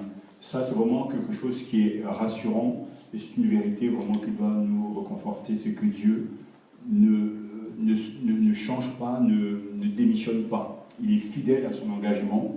Il a décidé de bénir Israël. Il bénira donc Israël. Même quand Israël est infidèle, Dieu restera toujours fidèle. Donc, c'est un exemple pour nous rappeler ce que j'avais dit, que Jésus est réellement celui qui accomplit donc les prophéties de l'Ancien Testament. On pourrait donc revoir plusieurs de ces prophéties. Accompli en quoi? Accompli comment? Par exemple dans Matthieu chapitre 1, chapitre 5, chapitre 6, 21. D'abord Jésus est celui en qui s'accomplissent les prophéties, parce que lui, les prophéties parlent de lui.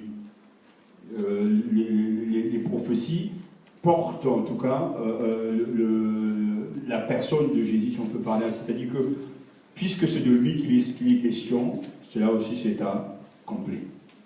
Et ça, c'est donc dans Matthieu chapitre 1, c'est pour ça qu'on a la généalogie, on a déjà vu, on n'y reviendra pas. Mais par exemple, quand on parle justement d'accomplir, c'est que c'est Jésus qui vient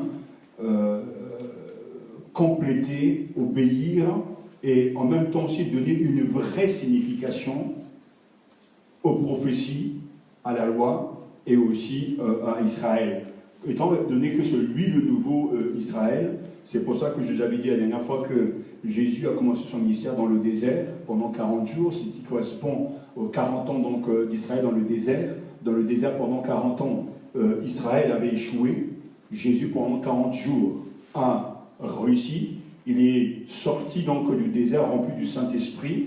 Et à chaque fois donc, Matthieu nous montre que Jésus refait, je ne sais pas le détailler, il revit l'histoire d'Israël, il reprend cette histoire non plus avec cet aspect d'échec, mais maintenant de victoire.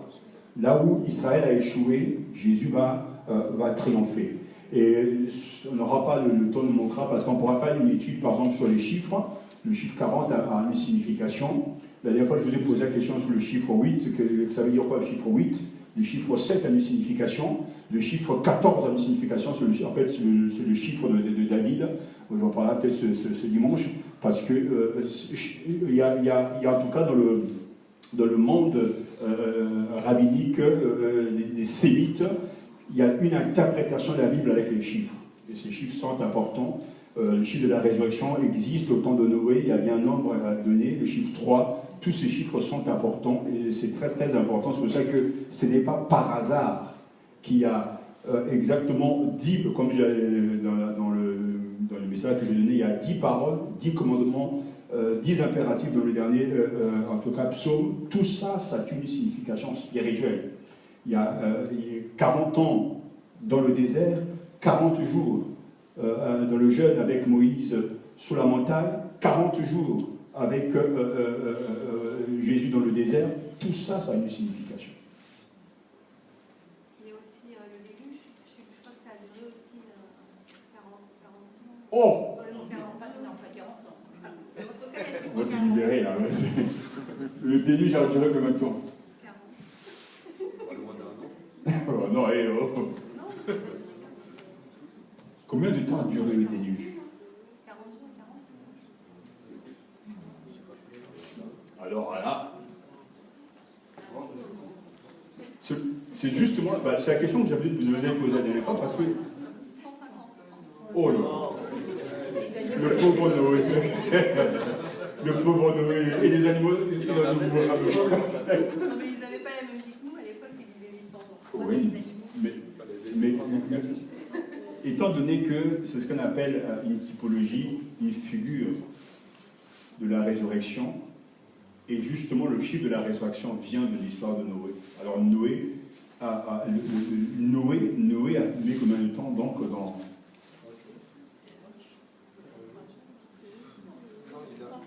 On a dit que le déluge ne fera pas 40 jours. Le déluge, c'était 40 jours et la crue de l'eau sur la terre durera 150 jours. La crue de l'eau sur la terre durera. L'eau se retire pendant 150 jours. Et le déluge, il pleut pendant 40 jours. Donc l'histoire dure combien de temps finalement? 190 jours. Si le déluge a duré 40 jours, donc finalement pendant 150 ans, il y avait donc 150 jours. Voilà. Se retirer. Donc lui, il ne faisait rien.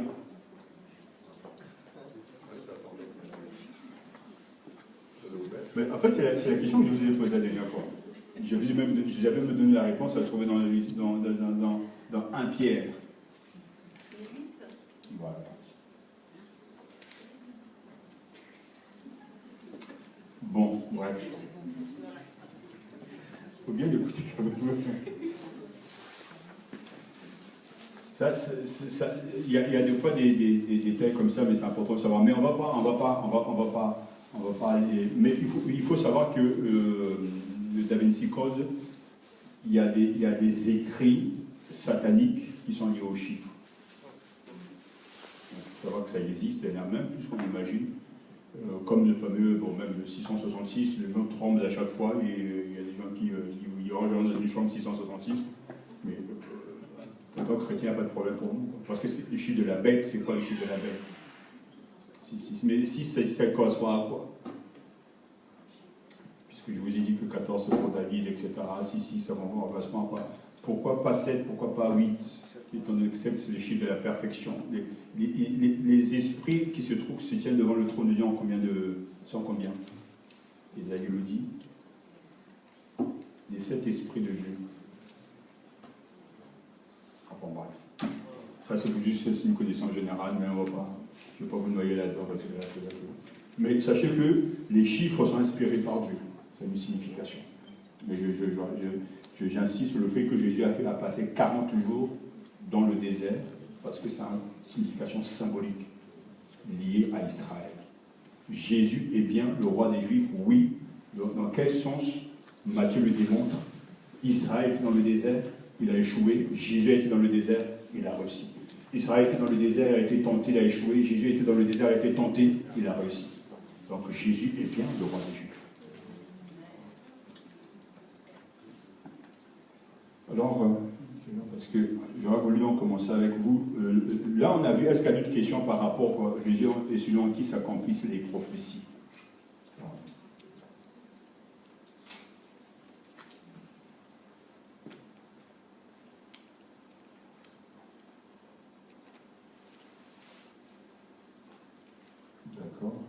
Donc on va attaquer pour un moment dans la lecture de ce soir. Deuxième point on a pu voir tout à l'heure. D'abord que Jésus, selon, en tout cas le portrait que Matthieu donne de Jésus, le Jésus selon Matthieu, est celui qui a accompli les prophéties de l'Ancien Testament. Donc la venue de Jésus sur la terre est le début d'une ère nouvelle. Ceux qui avaient attendu, c'est pour ça que dans les récits de Nativité, il y avait cet aveugle qui s'appelait... non. Maintenant, je peux mourir en paix. Siméon, justement, montre que lui a eu la grâce de voir le Messie avant de mourir.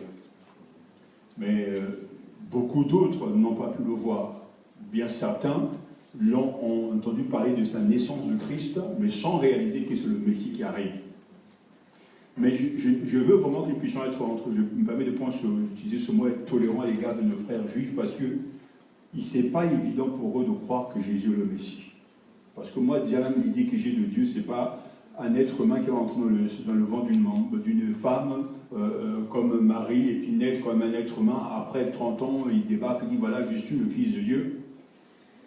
Et à un moment donné, on se dit quand même, il y a un problème, parce que moi, la notion que j'ai de Dieu, en tout cas la notion que nous avons de Dieu, c'est quelqu'un qui est immatériel, invincible, omniprésent, alors que Jésus, c'est un être humain, un être de chair, dont on dira même que c'est Jésus de Nazareth. C'est toute une signification, on dit, mais on connaît son bled, quoi. Comme on dit, il vient du Nord, il vient de Calais, on le connaît, quoi. Mais Jésus, on arrive à le situer, mais il vient de Nazareth, mais est-ce qu'il peut-il venir quelque chose de bon de Nazareth? Parce que c'était vraiment le fief, quoi, le Bronx, quoi. Donc, mais non, mais c'est là où Jésus, il dit Jésus de Nazareth, arrive, donc il débarque, il dit voilà, je suis le Fils de l'homme. Il dit, mais les scribes, les savants disent, mais qu'est-ce qu'il a ce gars, quoi? Mais il faut se mettre à la place de ces gens, parce que la notion qu'ils ont de Dieu, ce n'est pas ça. Et en plus, on va voir comment Jésus va révolutionner tout ce monde-là, parce qu'il se permet des choses que la loi que lui-même a donnée à Moïse, il ne l'accomplit pas de la même manière. Alors, il y a de quoi être dérouté. Alors qu'il dit, je suis venu accomplir la loi, non pas l'abolir. Mais oui, mais d'accord, mais la loi nous dit que si on attrape cette flamme en flagrant délit, on doit l'assassiner. Jésus dit, mais celui qui n'a jamais péché, mais c'est quand même bien ta loi.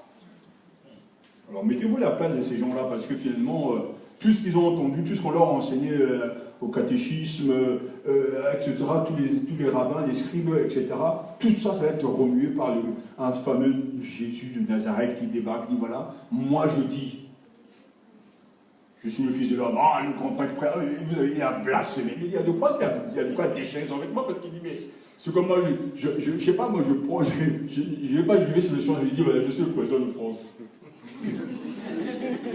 Les gens me disent, mais il a allumé, il a fumé ou pas? Il faut comprendre réellement dans quelles circonstances il se trouve, c'est pas évident, quoi.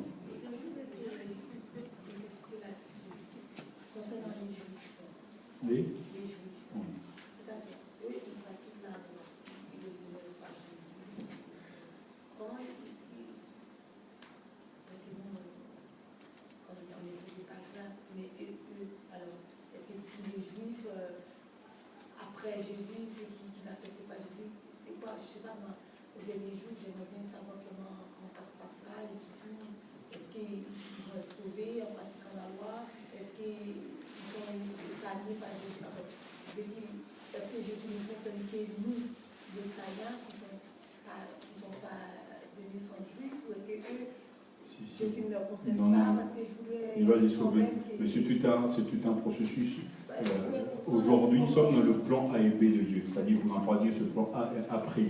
Le plan A de Dieu, c'est les Juifs et leur salut, le fait qu'ils soient une lumière pour toutes les nations.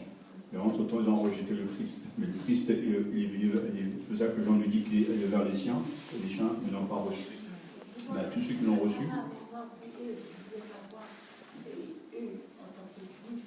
ils seront sauvés. Est-ce qu'ils vont être sauvés? C'est ça que je veux Non, savoir. ils seront sauvés. En pratiquant la loi. Ils seront sauvés en croyant en Jésus comme leur Messie. Mais le temps d'aveuglement est un temps volontaire de Dieu. Pour l'instant, ils sont dans les ténèbres, pour que les autres, nous, puissions être greffés. Mais ça n'empêche pas que le plan A de Dieu va toujours se manifester et ils reconnaîtront Jésus leur Messie. Si je comprends bien, Là, je résume maximum. si je comprends bien, le temps que Jésus est devenu notionnel et jusqu'à nos jours, les Juifs qui sont morts, qui n'ont pas accepté, automatiquement, ils vont être sauvés. Comme beaucoup, non, il y a certains ils sont jugés par rapport à la loi parce qu'ils avaient la loi. Et donc, c'est la Après Jésus, oui, c'est ça, tout à fait. Toujours la loi. Oui, parce que la loi vient de Dieu. Et que la loi représente la volonté de Dieu. Quand quelqu'un pratique la loi, bien que le but de la loi, c'est de nous faire comprendre que nous ne sommes pas à la hauteur des exigences de Dieu, mais ça n'empêche pas que celui qui cherche à plaire au Seigneur en obéissant à la loi, entre dans la volonté de Dieu, est injuste. Et lui, il sera sauvé parce qu'il aura pratiqué la loi. Nicodème, par exemple, était un vrai juste, même si Jésus n'est pas d'une nouvelle naissance, mais c'était un homme impeccable qui avait une justice qui dépendait de la loi. Alors que Jésus vient nous parler d'une justice qui dépend de la foi. Mais ça n'empêche pas que celui qui a la foi doit pratiquer la loi. C'est un thème qu'on va voir tout à l'heure parce que c'est très important, parce qu'on pense que quand on est justifié, gracié, on n'a plus rien à faire avec la loi. C'est-à-dire avec la Bible. Mais au contraire, celui qui est justifié, gracié, doit pratiquer la loi, preuve que les fruits qu'il va porter, prouve qu'il est réellement sauvé, quoi. Il y a certains prédicateurs qui disent que les Juifs, Jésus ne concerne pas en fait, c'est pratique la loi. Mais aujourd'hui, il y a des juifs messianiques. On avait même accueilli ici notre frère Josué, qui est un juif messianique. Ça dit que la différence entre le juif entre guillemets naturel et lui, c'est que lui, il a déjà, par la grâce de Dieu, reconnu Jésus comme son Messie. Parce que le problème des Juifs est là. Ce n'est pas qu'ils n'ont pas la loi, ils ont la loi. Tout ce qu'ils font à Jérusalem, les murs de lamentation, tout ça c'est la loi. Le sabbat, tout ça c'est la loi. Mais la loi, cette loi vient de Dieu. Mais le vrai problème, c'est que l'inauguration, l'ère du royaume des cieux que Jésus a apporté, c'est là où ils ne reconnaissent pas en Jésus le Fils de Dieu, le Messie attendu. Et c'est cet aveuglement-là qui pose tout un problème. Mais aujourd'hui, il y a des Juifs qui sont pratiquants par rapport à la loi divine et qui sont dans les ténèbres. Dieu les jugera par rapport à ça, parce que cette ignorance est, entre parenthèses, est bien voulu aussi de Dieu, parce que Dieu est souverain dans toutes choses. J'ai l'impression que quand on parle de Jésus, ça leur donne l'étiquette. C'est comme s'ils ont poussé des... Oui, mais cet aveuglement est provisoire, temporaire. Parce qu'après, il y a toute une histoire, il y a beaucoup de prophéties dans la Bible qui ne nous concernent pas, ça ne nous concerne qu'Israël. Mais, t'inquiète pas que les Juifs, le plan A de Dieu, il peut y avoir des virgules dans le plan de Dieu, mais c'est jamais fini. Et c'est pour ça que, quand je vous parle justement de Jésus, que celui qui accomplit donc les prophéties, nous avons la grâce aujourd'hui donc de le reconnaître, de l'accepter, mais en même temps, si nous entrons donc dans le fait que ce mot accomplissement, c'est le mot qui en fait que Matthieu utilise pour convaincre son auditoire que Jésus est réellement le Messie. D'abord, il va commencer par leur dire qu'il est le Messie parce qu'il est descendant de David, descendant d'Abraham, mais ensuite il va leur dire que Jésus est le Messie parce que celui qui a accompli, en fait, qui amène à la perfection, qui donne une vraie compréhension de ce qu'est la loi. Parce qu'il s'adresse à des gens qui sont versés dans les Écritures, qui maîtrisent bien l'Ancien Testament, mais qui tendent le sens, justement, l'esprit de la loi. Et quand Jésus va venir dire que je ne suis pas venu pour abolir entre loi, mais par contre, accomplir, c'est autre chose. C'est pour ça qu'on va commencer, on le verra prochainement, ce que l'accomplissement de la loi signifie par rapport à Jésus. Parce que cette notion de loi continue aussi aujourd'hui à être dans l'Église. Parce qu'il y a des gens qui vont se dire que les 10 commandements c'était dans l'Ancien Testament, qu'il ne faut pas tout prendre. Parce que quand je veux vraiment aller, par exemple, quand la loi va dire, par exemple, pour être plaire à Dieu, il faut tuer tel animal de telle manière.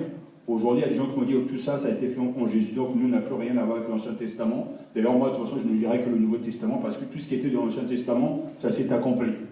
Mais on va se rendre compte que la loi, aussi bien la loi qui nous pousse à plaire au Seigneur, comme la loi qui va nous guider comme une forme de loi civile.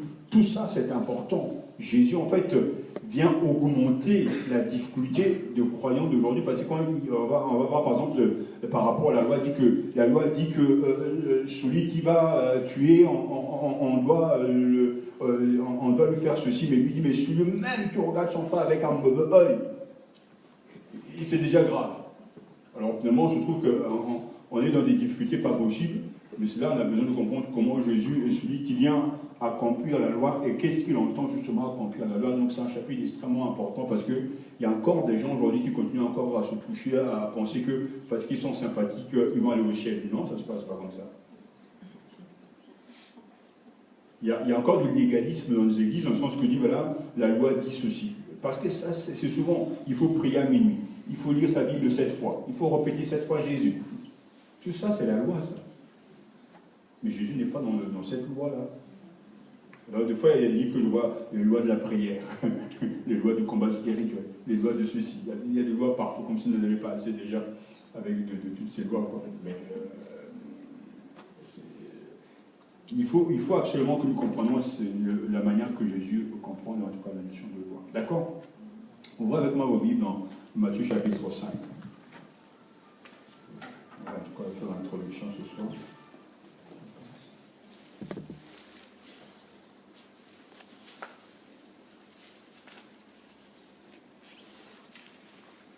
Je ne fais pas une manche pour vous, là, ça va?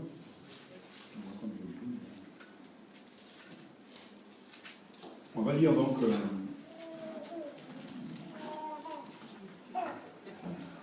Matthieu chapitre 5, verset 17. Donc, vous voyez, quand j'avais posé la question, justement, ici, accomplir comporte à la fois continuité et rupture, prolongement et décalage. Que dit le texte quand il proclame l'écriture accomplie? Accomplie en quoi? Accomplie comment? Donc, j'avais donné ces 3 textes. Donc, d'abord, Jésus est celui en qui s'accomplissent comment les prophéties, et Jésus, deuxièmement, Jésus est celui qui accomplit la loi. Alors, on va lire ce texte ensemble. N'allez pas croire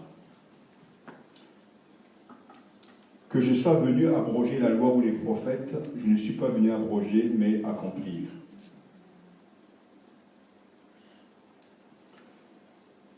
Car en vérité, je vous le déclare, avant que ne passe le ciel et la terre, pas un i, pas un point sur l'i ne passera de la loi. Dès lors, celui qui transgressera un seul de ses plus petits commandements et enseignera aux hommes à faire de même sera déclaré plus petit dans le royaume des cieux. Au contraire, celui qui les mettra en pratique et les enseignera, celui-là sera déclaré grand dans le royaume des cieux. Car je vous le dis, si votre justice ne surpasse pas celle des scribes et des pharisiens, non, vous n'entrerez pas dans le royaume des cieux. Amen. Regardons d'abord ce texte parce que c'est Jésus qui parle. Et il dit n'allez pas croire. N'oublions pas qu'il s'adresse à des Juifs. Des Juifs qui ont la loi et qui ont cette particularité d'amplifier la loi, d'exagérer encore, comme s'ils n'avaient pas assez d'avoir la loi. Les scribes avaient décidé de faire des commentaires sur la loi, et selon les données qu'on a, c'est qu'il y avait en dehors de la loi, en plus, 248 commandements et 365 permissions. Donc c'était des commentaires des scribes, des savants par rapport à la loi. Et Jésus arrive et il précise réellement le but de sa venue. N'allez pas croire que je sois venu abroger la loi ou les prophètes. Je ne suis pas venu abroger, mais accomplir. De quelle loi parle-t-on? De quelle loi parle-t-il réellement? Qu'est-ce qui est pour vous la loi dans la Bible? C'est quoi la loi?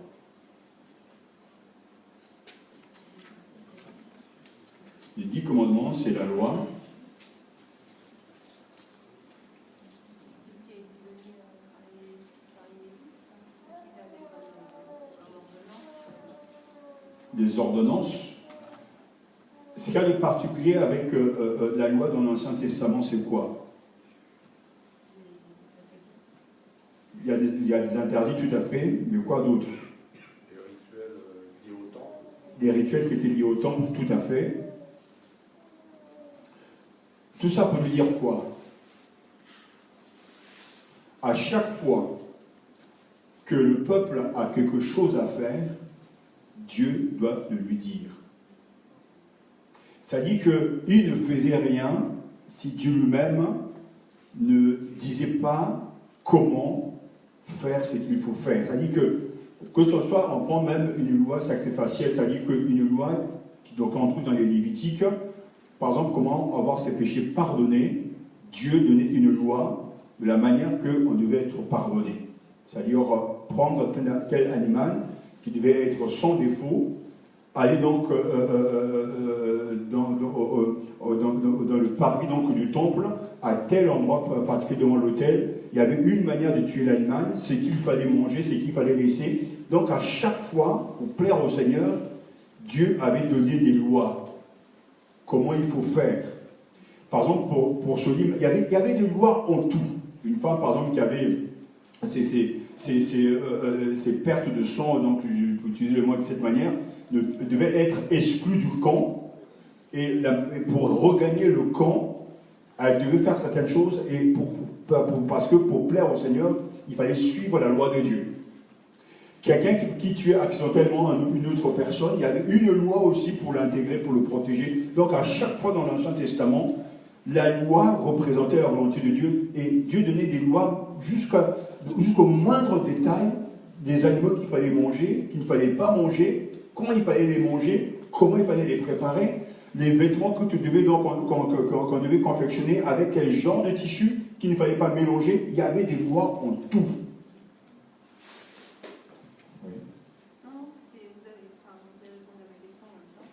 Mais pourquoi justement Dieu donne-t-il toutes ces lois? C'est parce qu'il veut exprimer sa volonté. Donc il faut absolument comprendre que les lois que les Juifs avaient étaient le reflet de la volonté de Dieu. Quand on lui donne les 10 commandements, ces 10 commandements, c'est la volonté de Dieu. Quand, par exemple, il donne des ordonnances par rapport à l'étranger, parce qu'il y avait des lois, c'est incroyable, parce que même pour l'étranger, il y avait des lois. Comment accueillir l'étranger. La manière même de travailler son champ. Que, par exemple, il y avait le jubilé, tous les 7 ans, on ne devait pas travailler, on devait laisser reposer la terre. Donc, Dieu avait pensé même à des lois qu'on appelle l'écologie, qui faisait partie même déjà dès la base, il y avait cette notion, parce que la 7e année, la terre devait respirer. Donc, la loi doit être... Il faut comprendre que la loi était un guide. La loi était un enseignement. La loi était une direction. Et quand quelqu'un recevait la loi, il recevait le guide. Il recevait la direction. Il recevait les instructions du Seigneur. Donc c'est pour ça que lorsqu'un juif va pratiquer la loi, comme tout à l'heure l'exemple que j'ai donné de tuer cette femme, parce que la loi dit justement, si tu as été pris en flagrant délit d'adultère, renvoie t'assassiner, c'est une loi divine.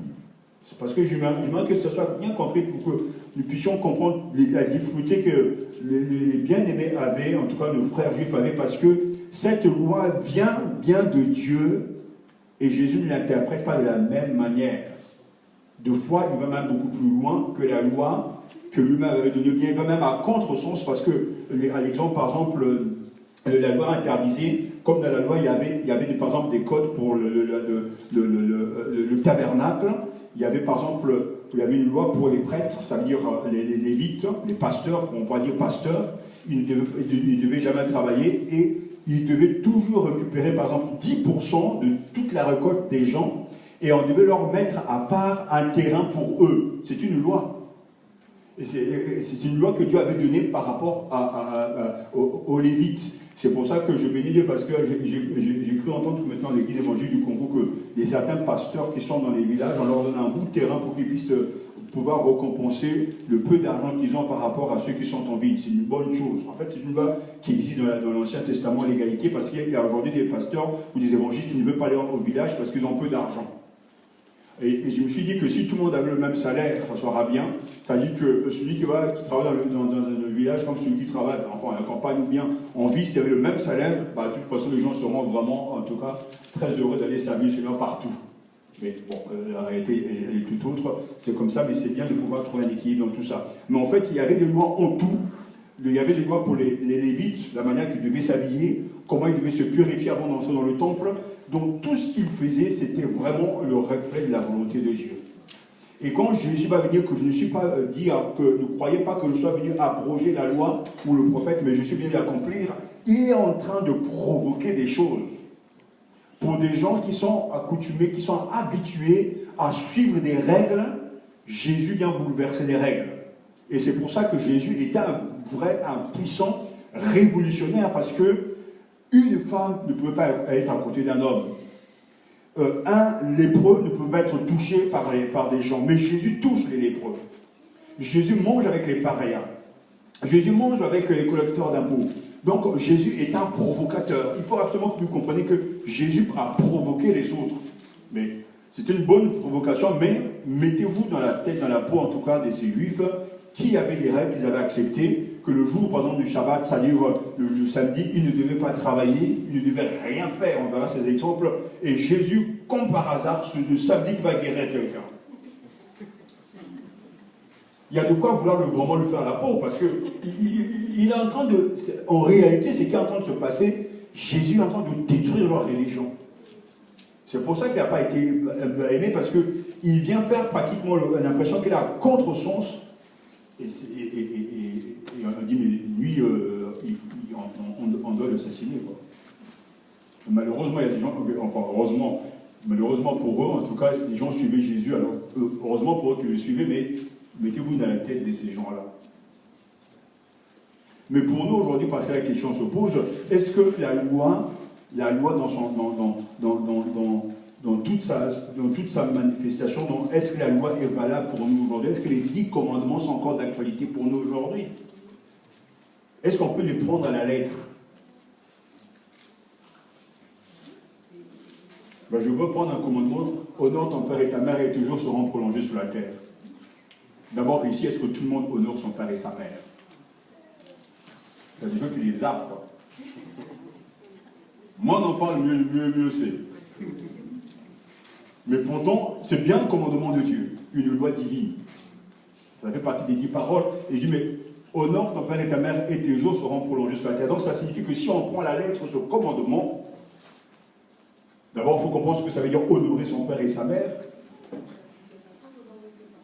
Oui. Oui, comment par exemple? Déjà, le fait plaisir dans la responsabilité, il y a des parents qui aiment bien quand les enfants sont... Leur plaisir, les respecter, s'occuper d'eux dans leur vieillesse, etc., les entretenir, etc. Parce que c'est un vrai problème de société, ça. Regardez les établissements aujourd'hui, les maisons de retraite. Il y a des gens, leurs parents, ils sont en train de crever, excusez-moi l'expression, quelque part, ils n'ont rien à faire. Oui, mais la mentalité, le problème, c'est que cette mentalité est en train de gagner tout le monde.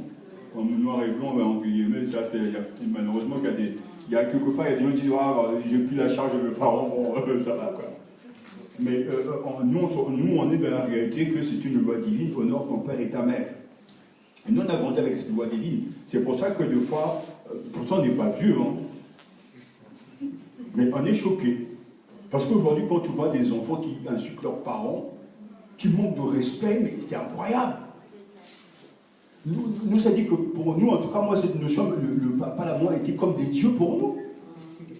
Je vous assure. Pour répondre à mon père, mais je n'ai jamais fait. Mais aujourd'hui, tu parles, ouais, tu dénonces à la police, hein. On est dans quel monde là?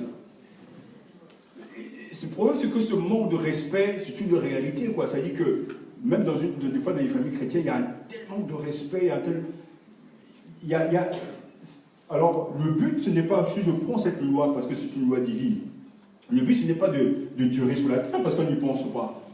Quand on le faisait, c'est parce qu'on nous avait éduqués à respecter nos parents. Ça dit que, même aujourd'hui, des fois, ça fait sourire, ça peut sembler tellement vieillot, mais entrer dans la chambre de ses parents, mais c'était impensable. Et surtout, voir même ses parents en short, c'était quand même mais c'est impensable. Nous, on se cachait pour... Non. Aujourd'hui, l'enfant pas... L'enfant fait ça, toi tu fais ça aussi. En plus, on va attaquer la fessée aujourd'hui, alors là, on ne sait plus comment on va y aller, quoi. On donne le pouvoir, mais dès que l'enfant te donne une petite... le 15. Je ne sais pas où. C'est terrible, quoi. Mais le problème, c'est que ce manque de respect, c'est une réalité, c'est une loi divine, mais et ça vient de Dieu. Comment aujourd'hui... Il y a aujourd'hui des gens dans des familles, des parents qui meurent en maudissant leurs enfants. Même si les parents sont quelquefois mauvais durs. Ça me fait toujours sourire parce que quand on parle de dureté, il y a vraiment dur et dur. Quoi. Nous, on nous bastonnait quand on faisait des bêtises, mais on n'a jamais haï nos parents. Non, on n'a jamais haï nos parents. C'est terrible, ça. Quand tu étais à l'école primaire, c'était carrément des bambous, là, des chicots. Tâche. Bon, moi, je n'ai pas eu beaucoup, mais c'était dur, mais il n'y a jamais cette idée de se venger, attends, je te règle ton compte, ou des sentiments anti-parents, anti-papa, anti-maman, quoi. Mais ça existe. Et pourquoi, à votre avis, à chaque fois, pourtant, moi, j'ai perdu mon père très jeune, et puis j'ai été aussi avec ma tante, ma mère, etc. Mais pourtant, tous ceux qui me connaissent pendant nos années, ils ont bien vu que j'ai toujours parlé de ma mère, j'ai toujours honoré ma mère, parce que je crois au plus profond de moi qu'on doit respecter nos parents.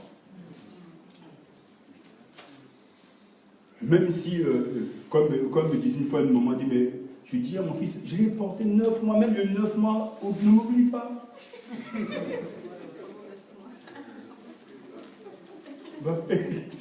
Ça m'avait frappé parce qu'il dit, mais bon, j'ai dit, je parle au fiston, il dit, oh, pasteur, vous savez, il y a mon encombre, tout ça, oh, il prend mon espace, quoi.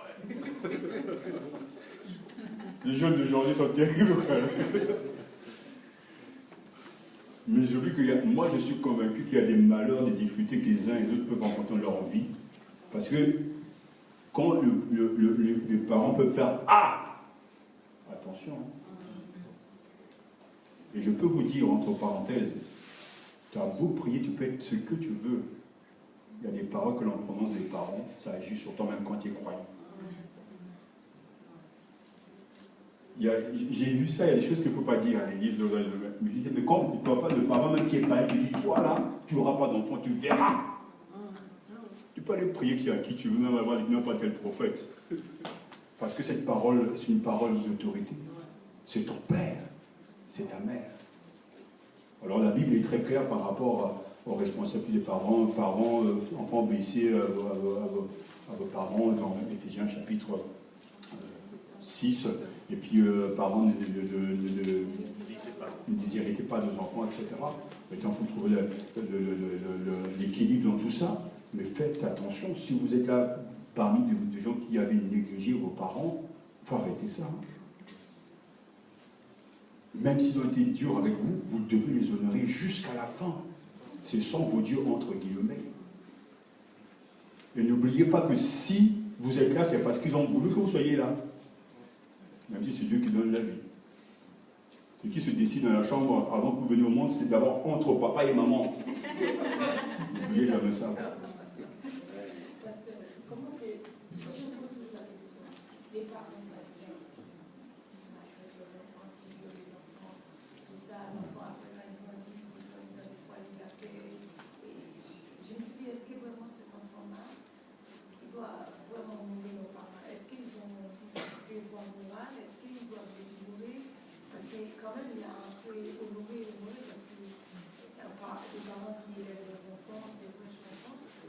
Ça, c'est une question difficile, mais c'est une réalité. Ça, c'est au cas par cas, parce que je ne peux pas donner une réponse générale. Il y a eu dans des familles, il y a de l'inceste, il y a de la violence, il y a des situations tragiques, dramatiques. Mais il faut accompagner les gens. C'est-à-dire que quand quelqu'un reconnaît qu'il a besoin de soutien, il faut accompagner ces gens, il faut les aider. Parce que quand tu ne te pardonnes pas, tu ne pardonnes pas à toi-même déjà. Parce que quand tu es bloqué, et tu ne peux pas avancer si déjà tu ne pardonnes pas, tu ne te pardonnes pas à toi-même. Donc en fait, tout le monde est perdant là-dedans. Mais ça n'empêche pas que quand les parents abusent de leurs enfants, on est vraiment dans les extrêmes, dans ce qui est inhumain. Et là, il faut une grâce spéciale.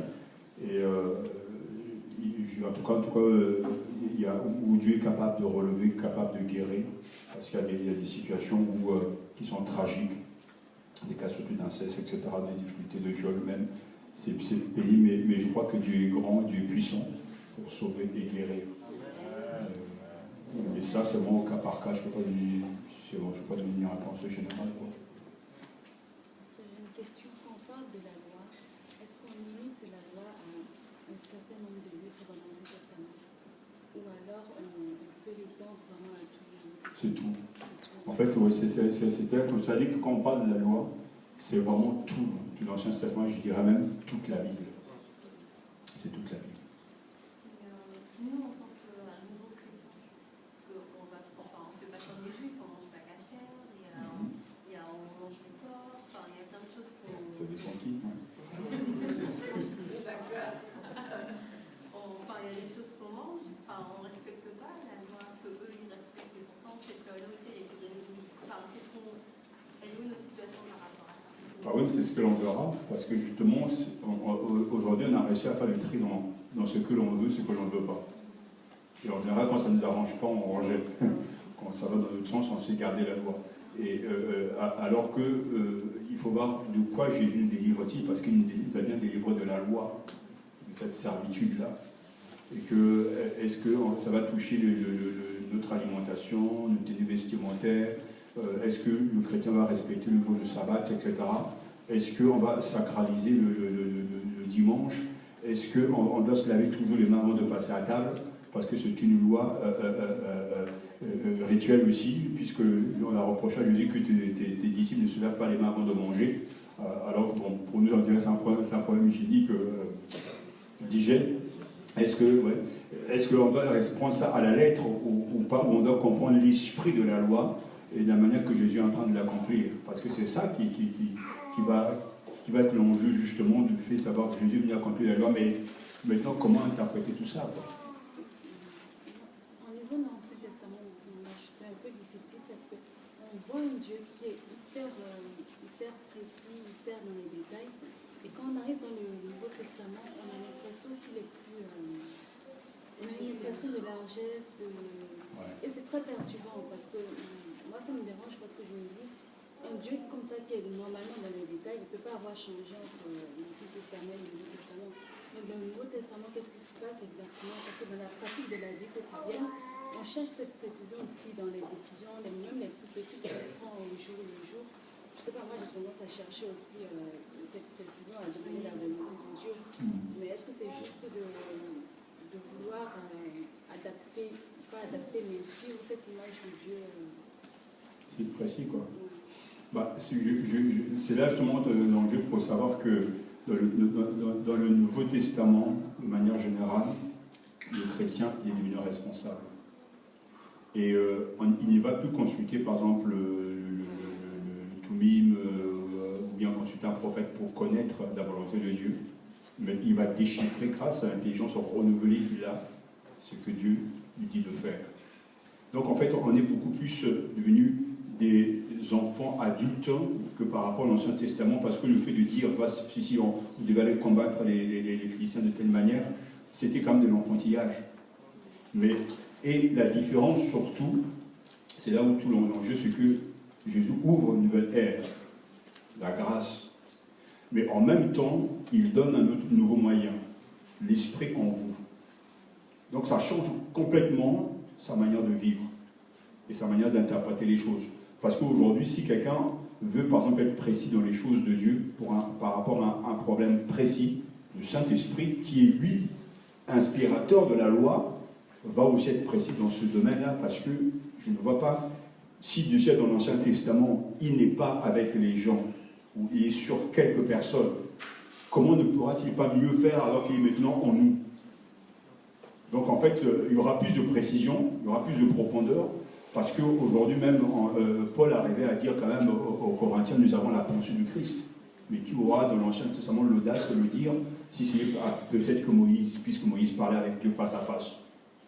Mais dans 1 Corinthiens chapitre 2, il dit bien que nous avons la pensée de Christ. C'est quand même quelque chose d'incroyable, c'est inouï, quoi. Et que dans Romains, il parle justement d'avoir l'intelligence renouvelée afin de discerner quelle est la volonté de Dieu. Donc en fait, il y a eu un temps où Dieu, c'est pour ça que par exemple dans le livre des prophètes, Dieu prenait son peuple, et même dans Osée dit que je vous conduis dans les déserts, je vous bercer dans mes bras, c'était vraiment le Dieu, Père, Maman, gâteux, quoi. Mais à un moment donné, vous devez devenir des fils, et un fils, on ne parle pas à un bébé, à un ado, de même manière qu'on parle à un adulte, parce qu'on a grandi, on a une nouvelle compréhension.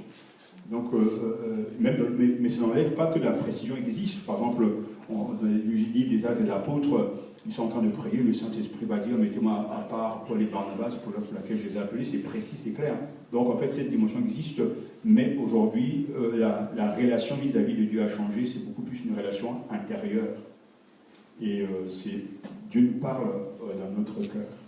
Mais on verra justement qu'il y a des choses qu'on aura envie de rejeter parce que ça ne correspond pas à ce que l'on veut. Et ça touche tous les domaines de notre vie, quoi. Parce que, est-ce que toutes ces lois, même le fait de confectionner un vêtement avec du coton, de la laine, est-ce qu'on doit tenir compte de toutes ces choses, etc. Est-ce qu'on doit manger de tous les fruits, de tous les animaux? Est-ce que le porc, est-ce que c'est valable pour le chrétien? Parce qu'il y a des gens qui le font, hein, qui mangent du porc, quoi. Qui mangent du porc. Et qui n'en mangent pas, ouais. Qui n'en mangent pas aussi. Il y a par exemple aussi des gens qui ne vont pas manger qui, dès qu'ils assistent à un animal qui a été égorgé, tout ça, qui vont voir du sang, ils ne vont pas le manger parce que c'est lié à l'Ancien Testament. Il y a plein de croyances comme ça. Et la conférence de Jérusalem, par un pasteur est-ce qu'elle n'a pas un rôle à jouer pour nous chrétiens d'aujourd'hui Pour intégrer les païens. Mais là, c'est justement cet exemple de rêve Garnier parce que ça pose un problème, ça a posé un problème pour les apôtres qui étaient eux-mêmes les disciples de choix de Jésus. Et c'est pas n'importe qui, c'est Pierre qui discute avec Jésus, même dit, mais voilà, ça ne va pas le faire. Il dit, dois lui dire, on doit le faire. Je ne veux pas manger des aliments impurs, je lui dis, tu dois le faire, il dit, non, je ne veux pas le faire. Bah, qui a raison dans tout ça?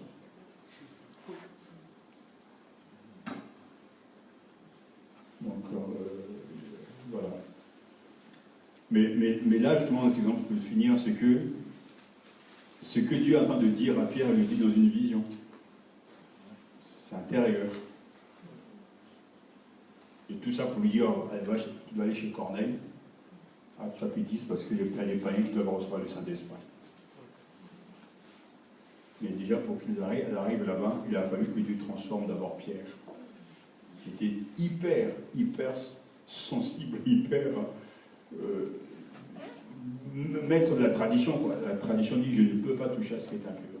Les aliments impurs, non. Moi, je te dis, fais-le. Il dit non. Après, il dit oui.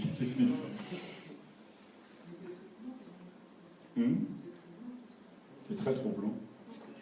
Les gens s'approprient des fois une loi et après, c'est leur loi, c'est plus la loi de Dieu.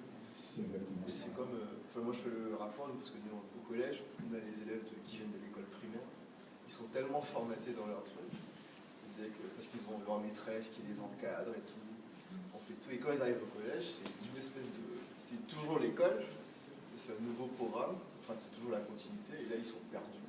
Ouais. Voilà, ils passent à un autre régime, mais là ils sont, voilà, c'est toujours, ils ont les réflexes. Voilà. Alors que ça a progressé, le niveau a progressé, c'est toujours les mêmes attentes, mais un peu plus, et là ils sont complètement perdus. De se prendre en main. Voilà. c'est toujours, il y a un moment où les gens se passent, comme aussi après on est en fac aussi, il y a plein de gens qui échouent. Quoi. Je dis, voilà, j'ai tout le temps, je rattrape à la fin, mais après l'examen arrive, il est partiel, hop, 0, l'année prochaine. En fait, les gens doivent se prendre en main, quoi. Se prendre cette notion de responsabilité. Et les maîtresses, quand elles viennent aussi au collège, elles disent, voilà, quand elles voient comment ça fonctionne, elles disent, mais voilà, on leur a appris quelque chose, mais vous êtes en train de tout défaire finalement.